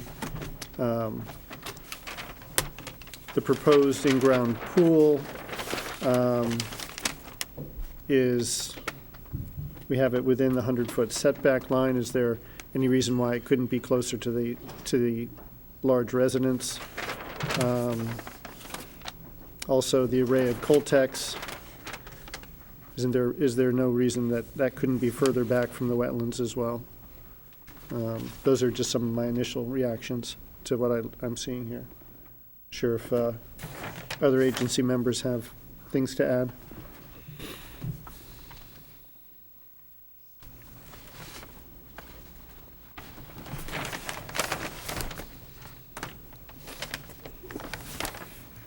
Let me make sure I understand. The driveway comes down, and this is the driveway that accesses the other residence here? That's correct. So that's the existing access, starts at the bottom of the page And where does it get to a public road now? Leafale is a weird road.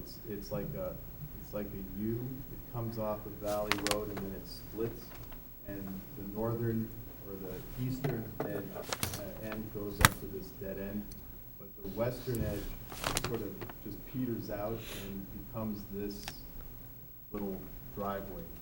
Okay. Okay, then the other end of this driveway actually exits onto Leafale? Yeah, down here. As well. that's where the Okay. existing access is from. Got it. Okay. Okay, well, where's this other dwelling then? No, I know that's the existing dwelling, but, The other lot that's being discussed is here, it's undeveloped, currently undeveloped. Okay. so you don't need that road at all? If all three can't come off of the circle of Leafale. No, but there's only one, these two houses come off there. This is undeveloped. When he comes in to develop, then he can worry about the driveway. Well, it's landlocked. Tough. You can't get any place. He's got to have that access. No, it comes through here, Yeah, right? yeah. Or alternatively, that chunk of driveway between the proposed house and the remaining house to remain does not need to exist, since there is the Something, driveway to below. something can go here, right? You've got this here, it's going to come down there, so this lump here can go. It's shown to go. What are you talking about? Oh, yeah. Portion to be That area right abandoned. there? Yeah. Shame on Well, me. I think what the agency's saying, Mr. Kenny, is they'd like your team to explain what is there an easement that exists? Is this, is there another way off of, I think it's Capalbo Drive or something? There's something over there to the north. Okay, so explanation of all the drives and the purpose and need, and what alternatives might exist. Yeah, the rights that maybe that landlocked property has to use that, whatever. Okay. Yep. And then to what extent can the proposed dwelling be shifted to the north? Or reduced in size with the wing that it now, the wing that intrudes into the setback, into the wetland setback. Can that be removed? Strike that from the record. Yeah, or even rotated. You know, I think there's a lot of things that I see here that could be improved upon. It's just, it's so much going on, it's hard to know where to start with this one. Are they applying for historic overlay on this? They are. That's part of what the information we'll be getting for next month, I would imagine. Because without that, then you can't have the two houses. I stood in because I was here. Okay. Yeah. So I'm not familiar with the total project planning. Well, the issue is that if you don't have historic overlay, then you can't keep two dwellings. Okay.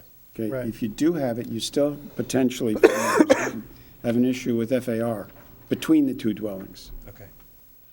Okay, and both of which will affect your plans that you bring to us. Sure. Yeah, I mean, it almost seems to me that I think what you're saying is that needs to be decided upon before we can really evaluate this plan. Otherwise, I see it as being incomplete. Okay.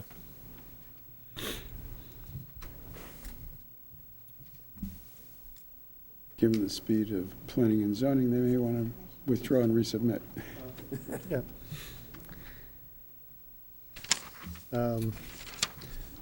So, yeah, I guess that is, to Mr. Benton's point, well, you know, the clock is ticking now, so it's a question of Okay.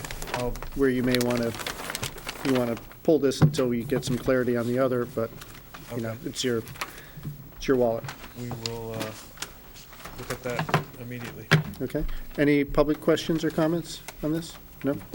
Okay. May I have a motion? Motion to delay, I guess? I think that's appropriate. Is there a second? Continue. Okay. Just continue it. Just continue. Okay. I withdraw my motion. Very good. I always thought we needed a motion. Okay, we have 5 agent approvals. I will just read the application numbers.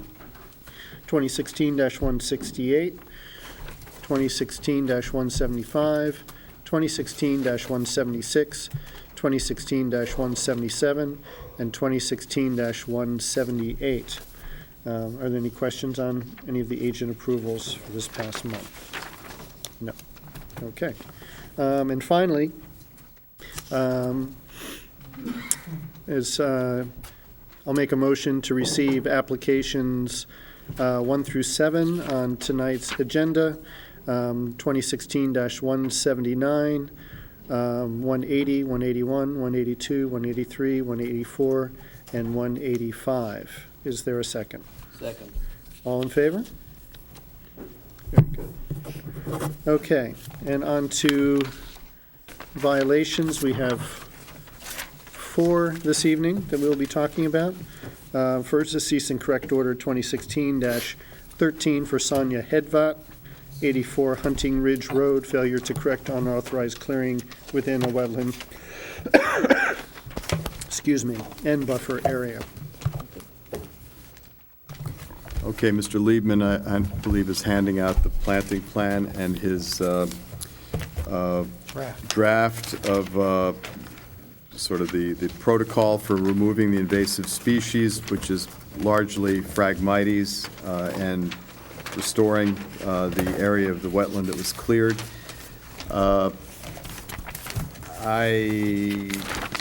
It's the first time I've seen it, so I'm happy to see it. But maybe you want to just kind of Thank give a you. quick overview, and then Okay. we'll take a look at this. Thank you very much. At the last meeting, I told you that I get you guys something. I didn't want to spoil your Christmas by not giving you a present on this. This is, if you recall, this was a 2001 violation. 2005, it went back and forth.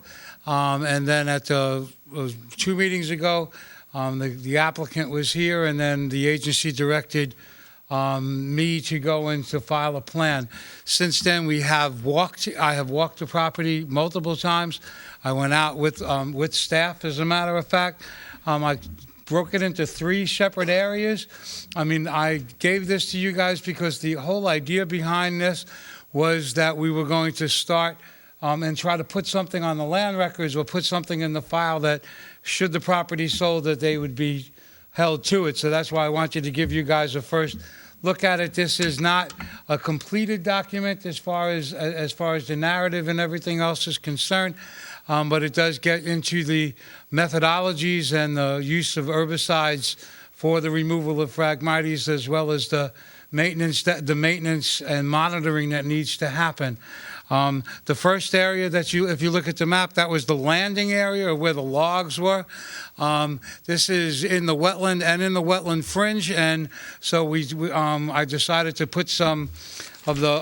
I decided in area 1 to put in some, red maples and spice bush and winterberries, which, if you go to the site and you get to the back side of the wetlands, it is one of the most spectacular winterberry stands that I have witnessed in a very long time. I'm also in the whole process from in each of the areas, I'm saying that we should use whips, which is maple whips where you just stick them in the ground, and there's, bundles of whips are 50 or 100 per bundle. So this way then you get the most bang for the buck, so to speak, to try to get them in there and create the red maple swamp again. Area 2 is the area that is where the Phragmites is. And if you look at the narrative that I prepared, I'm saying that we may want to do the Phragmites removal for a year before we even put plants in, so that this way then we're not doing any, we're not having any residual chemical treatment in there. And area 3 is the area adjacent. Is mostly on the edge towards the road, which is going to go and then provide a buffer, as well as that's where the stream enters into the wetland area where all of the Phragmites seeds come from.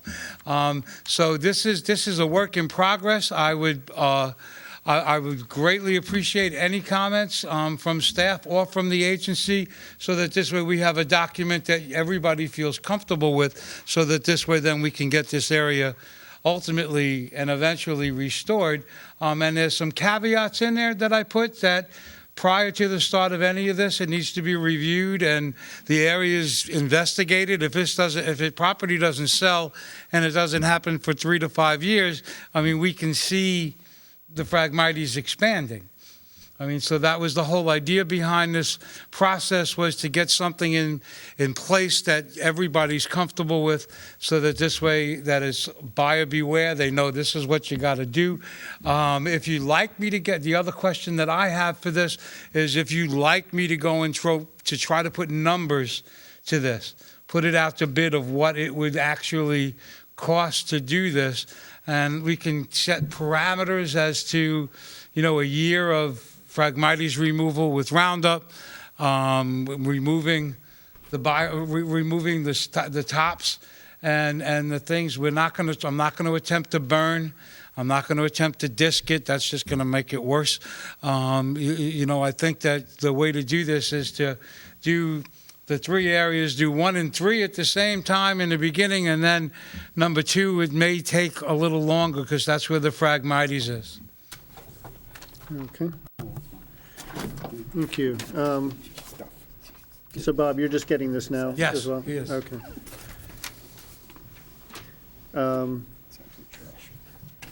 Yeah, I'm not sure if it's up to you to put numbers to it, if that's within your $5,000 fee, then you want to run that. Putting it out to bid is just getting a plan that everybody, that the agency's happy with, and then get numbers from somebody else. Okay. That's what, but then this way, then you kind of know what it is. But again, if it doesn't happen for 2 years, that number could drastically change just by the economy and the current situation. Right.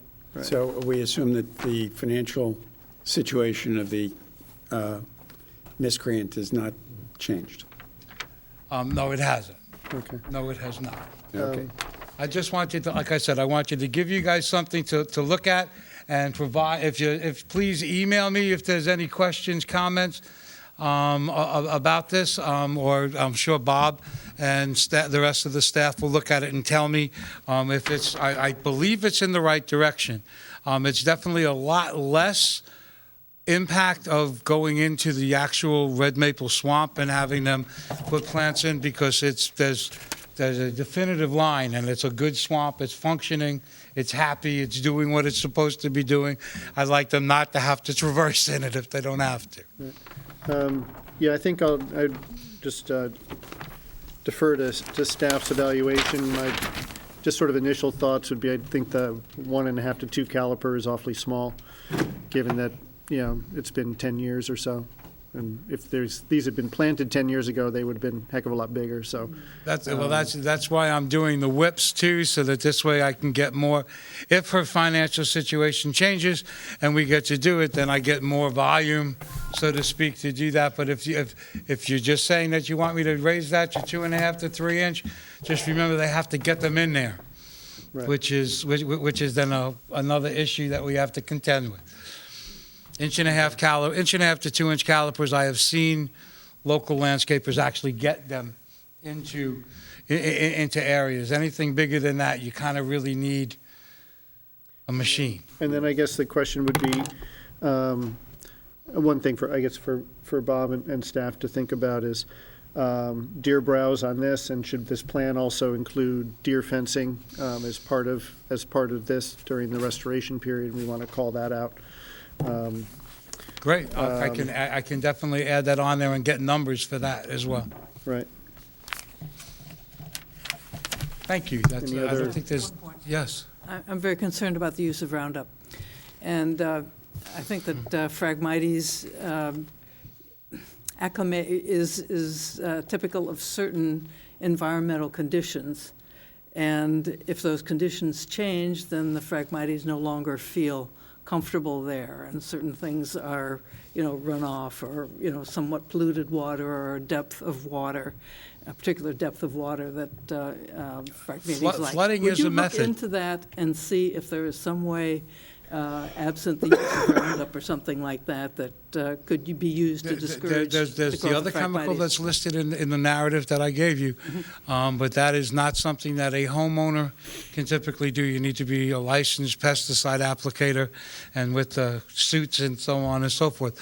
I am interested in flooding, and to mow it first or cut it down, remove the stems, and then flooding the area. But then that means putting the only real way to flood it, and I was looking at this long and hard, is to build a berm in it to hold the water in so it floods, to stop it from going. And then, but just the fact of building the berm is a trade-off of how do we get that to work properly. We can look into it again, but Roundup doesn't stay in the soil long as much as the other chemicals. And I've been doing the white paper research on it. They're using Roundup primarily in Washington State and in Michigan to eliminate bad stands of Phragmites along the highways. So they're doing that, and it really depends. That's why in the language that I gave you, I said maybe we don't put plantings in after we give it a treatment of Roundup, so to speak, for a year, so that this way then you give the plants a better chance to make it. The only other methods that I'm aware of is flooding or burning, which I don't think we're going to get approval to do burning, or disking, and all that really does is just spread it from wherever you disc it out, or removal of the entire column of soil. And that's not a feasible alternative, in my opinion. I'm going to send Bob an article in the hopes that gives him some ideas. Is that okay, Bob? Yeah, and I think... You send it to me, too? I would imagine that one of the conditions would probably be that it's a professional, this is a professional application of Roundup or whatever. If there's chemical treatment to be done, It needs to be done by a professional. Yeah, Okay, licensed, I can definitely add that into the document that we're gonna wind up in the file. That's fine. So I guess I'll leave it to staff to come up with Great. additional comments. Okay, well, so we're leaving this preliminary right now, but what I would ask the agency, since we're all getting this tonight, if you have any comments, take a look at this soon, get your comments to me, and I'll share them with Mr. Liebman. We'll try to get something a little more Finalized on for next meeting. Yeah, Right. sure. That'll be fine. Okay, so yeah, so what I'm hearing is potentially larger caliper size, deer fencing, requirements for professional applications, and probably a sequential narrative as to how this should be approached. It's And in that there would already. all become It's partially in there. already. partially in the draft. Okay, fair enough. Yeah, and maybe the larger caliper trees on the edges, so you're not hauling them into the wet spots. That can happen. We can Right. mix it up. That'll work too. Okay. Thank you for your considerations. Everybody have a very happy and a healthy Christmas. Okay, thank you. Happy holiday, Larry. Do we need to just roll this forward, or is this a maintain, cease and correct, yada, yada, yada? We're maintaining the cease and correct. It's going to be on the agenda again next Okay. month. Very good. Okay.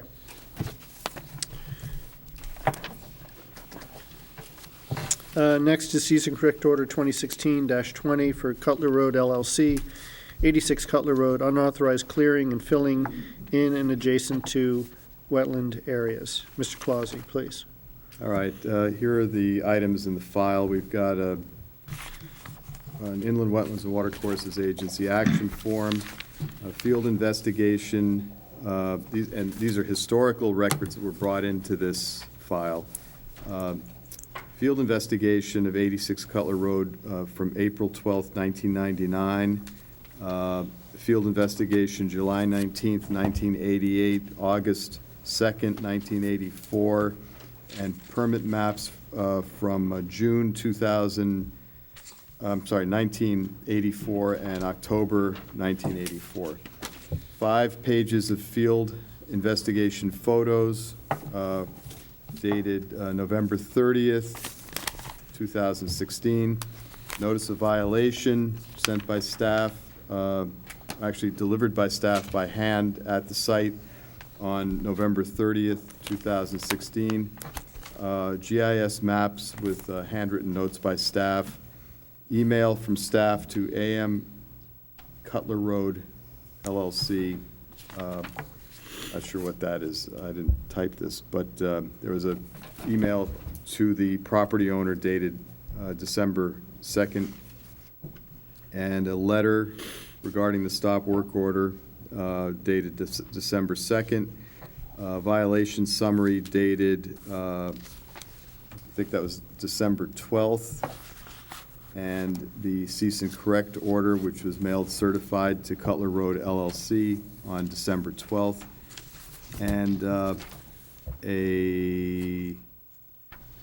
and August 22nd, 2016, a welcome to the community letter sent to the new property owner, basically notifying them that it appears that your land contains or may contain wetlands and watercourses. So, looking at the violation summary, on the 30th of November, we got a report that this property, 86 Cutler Road, was being clear cut. Getting to the site, we found that there were a number of activities happening outside the upland review area, including demolition of several accessory structures and tree clearing, but that 16 trees thereabouts had been cut down along the toe of fill that borders the swamp wetland, which encompasses the western third of the lot.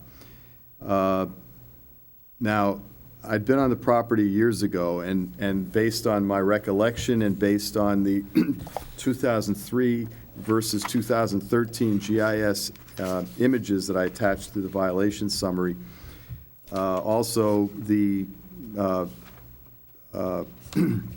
applications made on the property in the 1980s, and a letter sent to the prior owner in 2003. It appears that fill has been extended toward and perhaps into the wetland on the western edge of the landscape envelope here. So I estimate that the total fill is about 400 feet west of the eastern property line at this time. The notice of violation was left with the contractor on November 30th, required all site activities to cease. The representative from the property LLC came to the office the next day. We had a chat about agency regulatory authority and what I took to be the nature of this violation. Cease and correct order was sent to the LLC on December 12th. So this is where we are at this point. I note that the property owner has an intention to redevelop this property. So besides whatever corrective action we get to as far as the clearing and potentially the fill extending to the west, when we get to the point of redevelopment, we need to think about what's in the soil in the middle part of the site, because this property was used by the prior owner as for landscaping operations, and based on the accessory buildings that were taken down and the kind of material sticking out of the ground, I question whether there might be some thing further from the wetland that could be also have impacts on the wetland. So I am glad to see the representative of the LLC that I spoke to is here tonight, and I think we need, I didn't put a recommendation in here, but I think we need an application.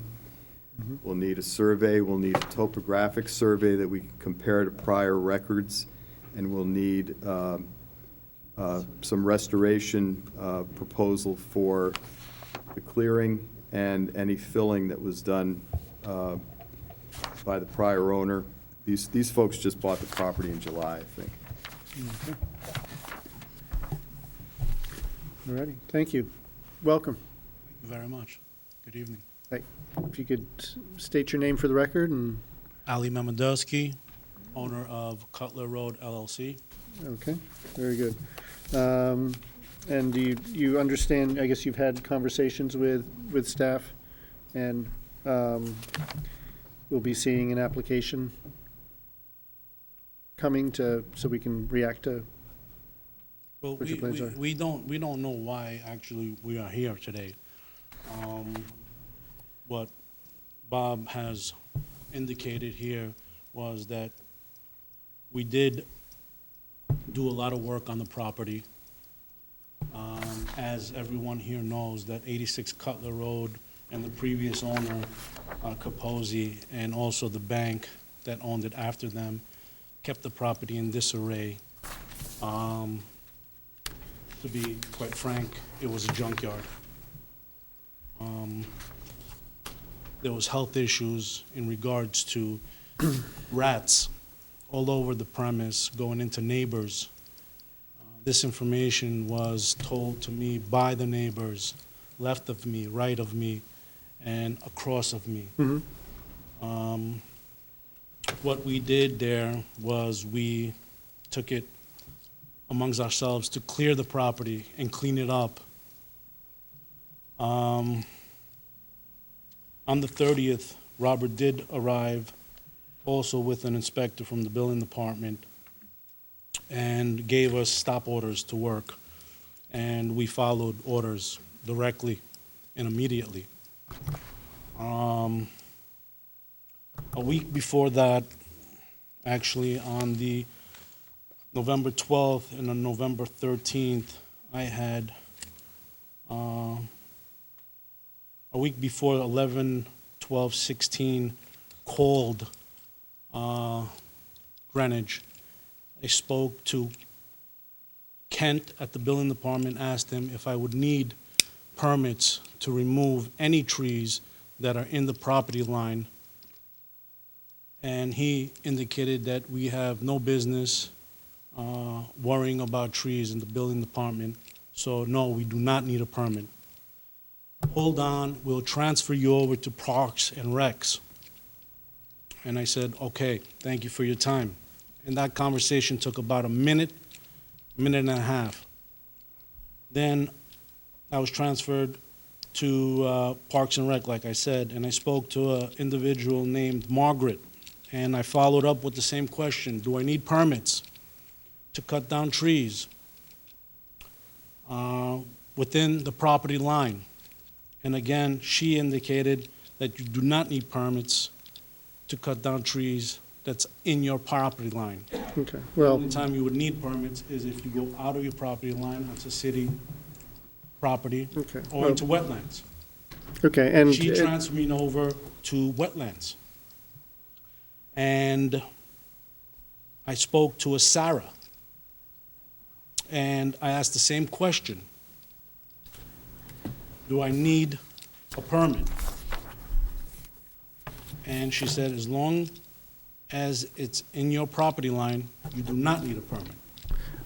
I'm sorry, I find that difficult to believe that someone in the Wetlands Agency would say that. Do you recall receiving the letter explicitly stating that you purchased a property that has wetlands on it and that you need to come?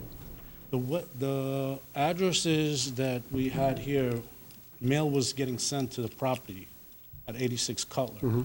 Then when I spoke to Bob, I gave him our office address. And since then, all the information in mail has been coming to the correct address where we can look at it, open it, and address it in a proper manner and time. So that's where we are. Okay. Your description of who you spoke to at the Building Department and Parks and Rec makes sense. I know people in both departments, Ken and Margaret. There's no Sarah who works for us. Now, maybe you're misremembering the name of the person you spoke to, but our general policy would be to ask you, where's your property? We would look at our, even if it was a person brand new to staff, they would look at the aerial and say, gee, there's a lot of wetlands on that property. I'm not just going to say you can cut anything on the property. We would invite you to come in with a plan showing what trees you wanted to remove, and we could tell you, those trees, go ahead.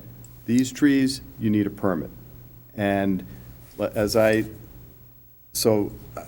I'm not disputing what you remember, I'm just saying how we operate, and that anybody on staff would probably, I'm sure, not probably, they would have said, those 16 trees at the back of the fill would have needed a permit, and in fact, what are you worried about those trees anyways?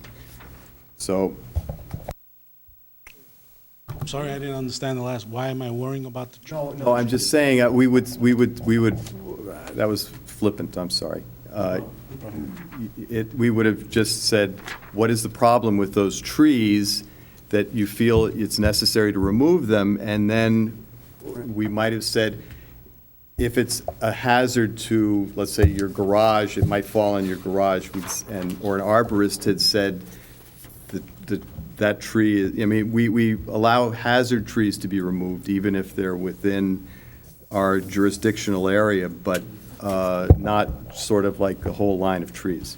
Well, in regards to that, Bob, this property, as you mentioned there, was filled. And those trees in the back were smothered because of that fill.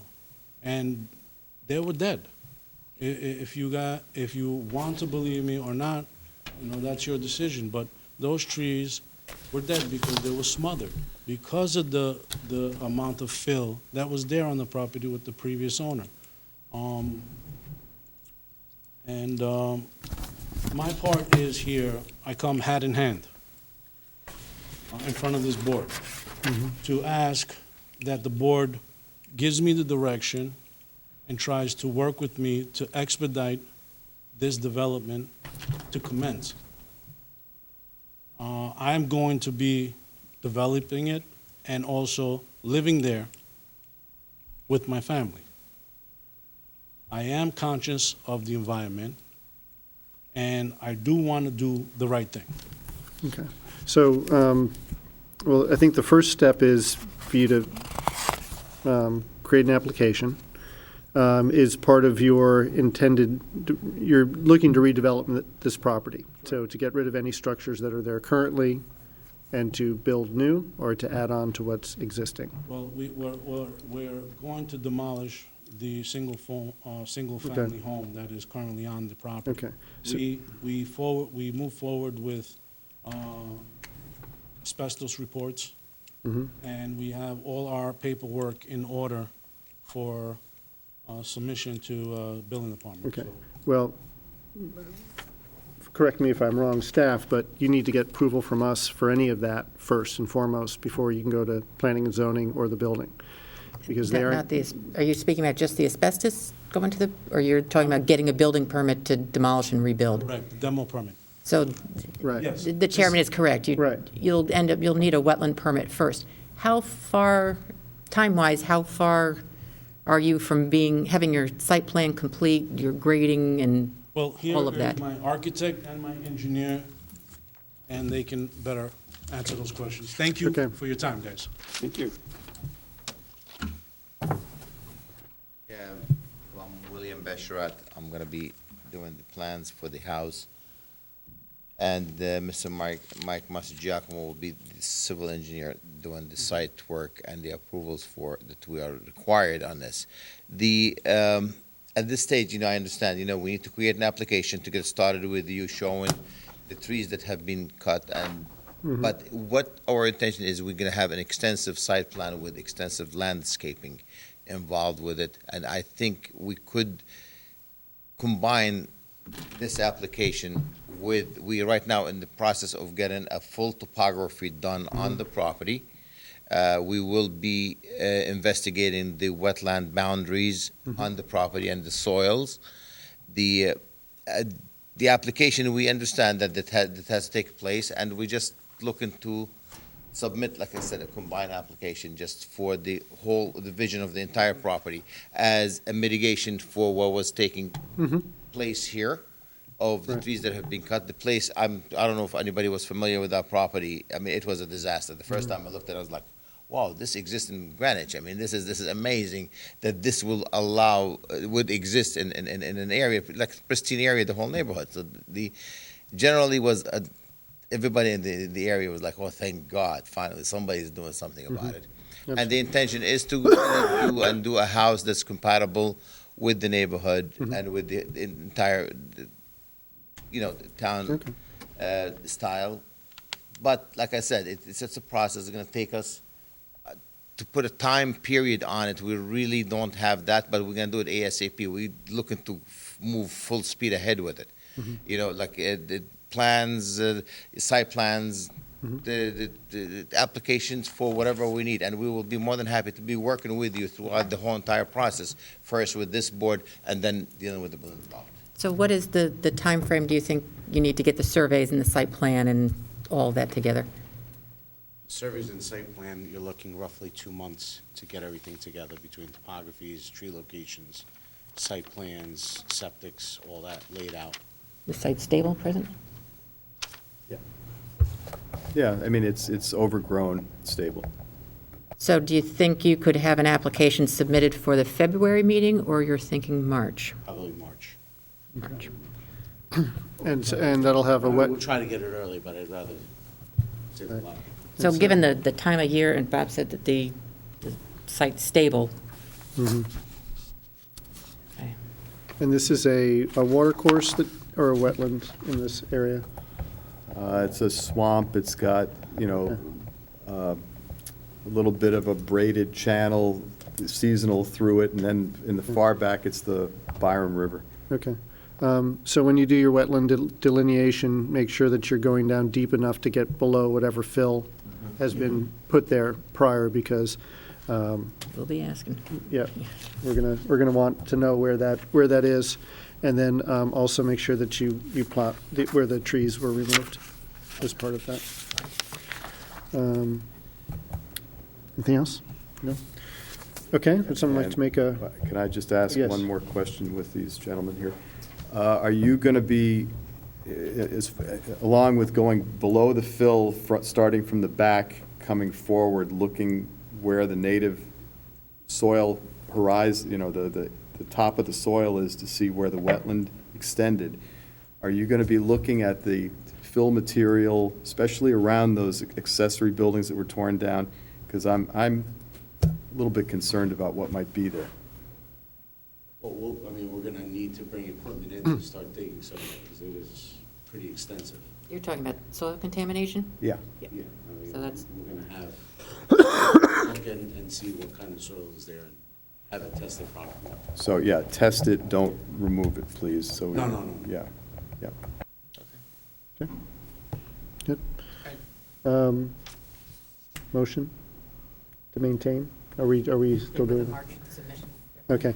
I'll make a motion to maintain cease and correct order 2016-20 with a deadline of a March application filing, March 2017 application filing. Second. All in favor? Okay. Now, Thank if you. we get it earlier, that would be no issue. We don't have an issue with anything being here earlier. Right. As long as it's complete. We don't want something half-baked earlier. We'd rather wait. Okay? Thank you. Thank you very much. Okay. Cease and correct order 2016-21 for Emily Erseg, perhaps? 15 Stonebrook Lane, unauthorized excavation within wetland and watercourse buffer areas. Okay, the record of documents for 15 Stonebrook Lane, photographs taken December 2nd, 2016. Stop work order and cover letter issued December 5th, 2016. GIS map of the property with the wetlands boundary not shown, with approximate watercourse indicated. Additional pictures taken December 12th, 2016. Email chain between Emily Erkek, excuse me. How do you pronounce that? Erdseg. Erdseg. Okay. I'll try to remember that. Thank you. Dated December 13th, 2016. Violation summary dated December 13th, 2016, and cease and correct letter issued December 13th also. Okay, so staff was doing a site inspection on an adjacent property when they saw that excavation was occurring at 15 Stonebrook Lane. There were no previous records at the Wetlands Agency. There were no applications previously for the site. There was a building permit that was issued. With those plans, there were no excavation indicated, and so there was no requirement for the wetland to sign off on it. The waterproofing procedures was conducted by B&H Restoration. This wasn't listed on the building permit application. The wetlands were flagged, but there were no erosion controls in place at the time of the inspection. During that inspection, there was muddy water that was observed coming from the trench that was excavated, flowing into the southernmost wetland. The work that is occurring is about 30 to 35 feet from the southern wetland and about 60 feet from a northern wetland. Staff advised that erosion controls be installed and also approved the waterproofing to be put on to the foundation and the trench to be backfilled. Cease and correct order 2016-21 was issued by regular and certified mail on December 13th, 2016. Staff's recommending that the cease and correct order be maintained and that violation be placed on the land records if an application to correct the violation isn't received by January 20th, 2017. Okay, thank you, Doreen. Welcome. Thank you. You are Ms. Ertseg? Emily Erdseg, owner, yes. Okay. Do you understand what's required?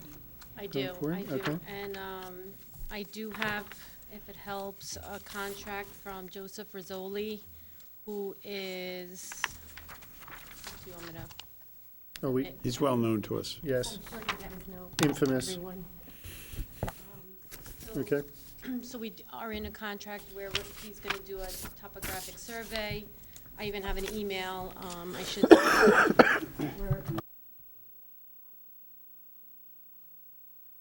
So from there, I have to find a landscaping architect. I have not found one yet, just because of the holidays and everything coming up. But after the holidays, I plan to.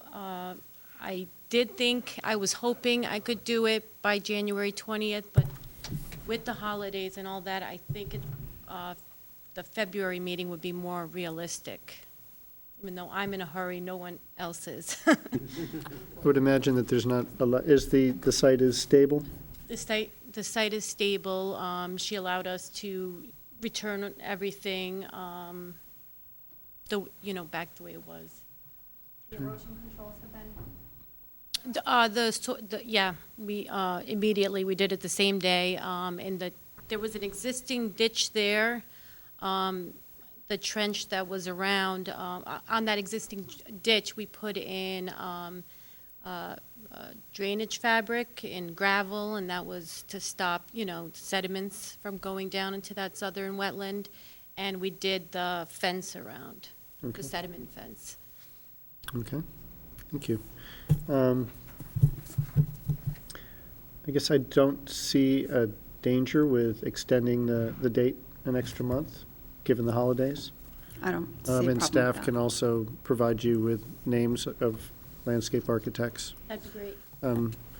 that are well-known to us, as Mr. Rizzoli is. So would someone like to make a motion? Delaying it until February? Mhm. We're upholding, is this incorrect, with the condition Yeah. of submission for February? Then maintain the cease and correct order until February, what's the date for the meeting? For submission for the February meeting? Yeah. Friday before the February meeting, I don't know what the date. Okay. Friday before the February meeting is sufficient. We will include the date. Sounds like it's around February. Clarification, what for the cease, does that mean we can't continue with, because Lindsay before said we could continue with, well, the waterproofing is done, and there's no more excavation in the Department of Building Plans, but we are doing other work, windows and roofing, and is that allowed to continue? It is? Great. I don't see an issue with that. Okay. So I guess it's a motion to maintain the cease and correct until the Friday before the February agency meeting. Okay. Do you want to just say the 15th of February? Is that safe? Submission of an application, yeah. Okay. By February 15th, is that? It's fine. Okay. We'll call it February 15th. Okay, great. And then I heard, if we do make it by the January 20th, we can submit earlier, even though I don't You can think submit it's earlier whether you'll make it on the agenda or not. Yeah. But Okay, if, I would just submit it when it's ready, okay, great. as long as it's before the 15th of February. you. Is there a second? Second. All in favor? Happy Thank you. holidays. Night, happy holidays. Okay, cease and correct order 2016-22 for William Mark Linan the third, TR, maybe? No. No. Trustee. And Janice Alger Linan, trustee, 169 and 173 Valley Road, unauthorized removal of vegetation within an wetland upland review area. Okay, you saw this one a little earlier. I'm recusing myself from this. Oh, all right. Get out. No. Okay, the record of documents, completed application form with the supporting documents submitted October 21st, 2016. Project narrative dated October 21st, 2016, prepared by William Kenny Associates LLC. A soils report for 169 Valley Road, dated March 1st, 2013, prepared by William Kenny. Field visit photos taken October 31st, 2016. Emails from Doreen Carol Andrew to William Kenny and Kayla Frankel, dated November 4th, 2016. Drainage summary statement prepared by Deandra, dated November 17th, 2016. Staff report prepared by Doreen Carol Andrews, dated November 8th, 2016. Email chain from Doreen Carol Andrews to Bill Kenny, dated November 21st, 2016. Declaration of open space restrictions, dated April 18th, 2014. Email chain from Doreen Carol Andrews to Cynthia Tyminski and others, dated December 1st, 2016. Email from Patricia Sesto to Bill Kenny, dated December 1st, 2016. An email chain from Doreen Carol Andrews to Bill Kenny, dated December 12th, 2016. Violation summary and cease and correct letter dated December 12th, 2016. All right, so we received an application for activities on this property. It includes 2 floating docks, which are in the Mianus Pond. Also within an open space area are wood chip walking paths. They'll have fieldstone edges and some stepping areas, stepping stones for some steeper areas. An elevated wood deck set on footings, and an invasive vegetation management plan with restoration plantings. The property had been cited for a clearing violation within the open space by planning and zoning.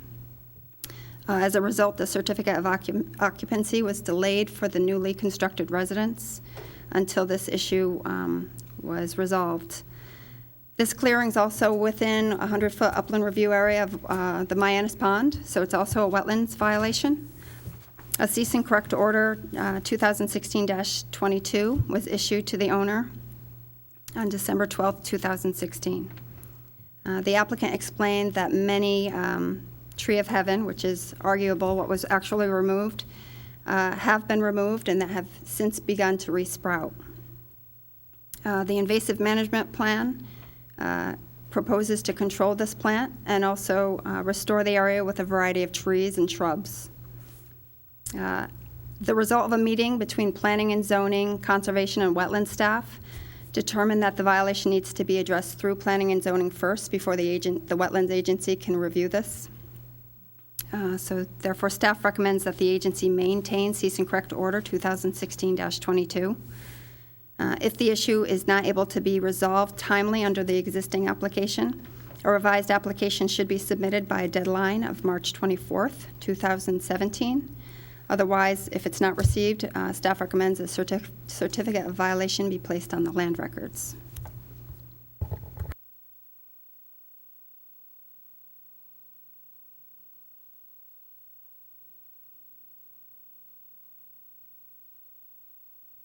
I'm going to call for public comment. You're not going to call for public comment? I'm sorry, is there any public comment? No? Can I have a motion, please? Motion to maintain the cease and correct order, and if an application is not received by March 24th, to put a certificate of violation on the land record. I'm sorry, you need a correction there. This is 2016. 2017. 2017, sorry. Thank you. Good get. I could read. You did read. I'm looking right at it. Can I have a second? Second. Klaus gets his first second. All in favor? So moved. So moved. Should bring her home. Cool. We have bonds and stuff. Oh, the bonds. Can I have a motion to release the bonds, please? Motion to remove. Yeah, he's quit. He's already halfway to sundown. You have a second? Second. All in favor? And as they said, that's all, folks.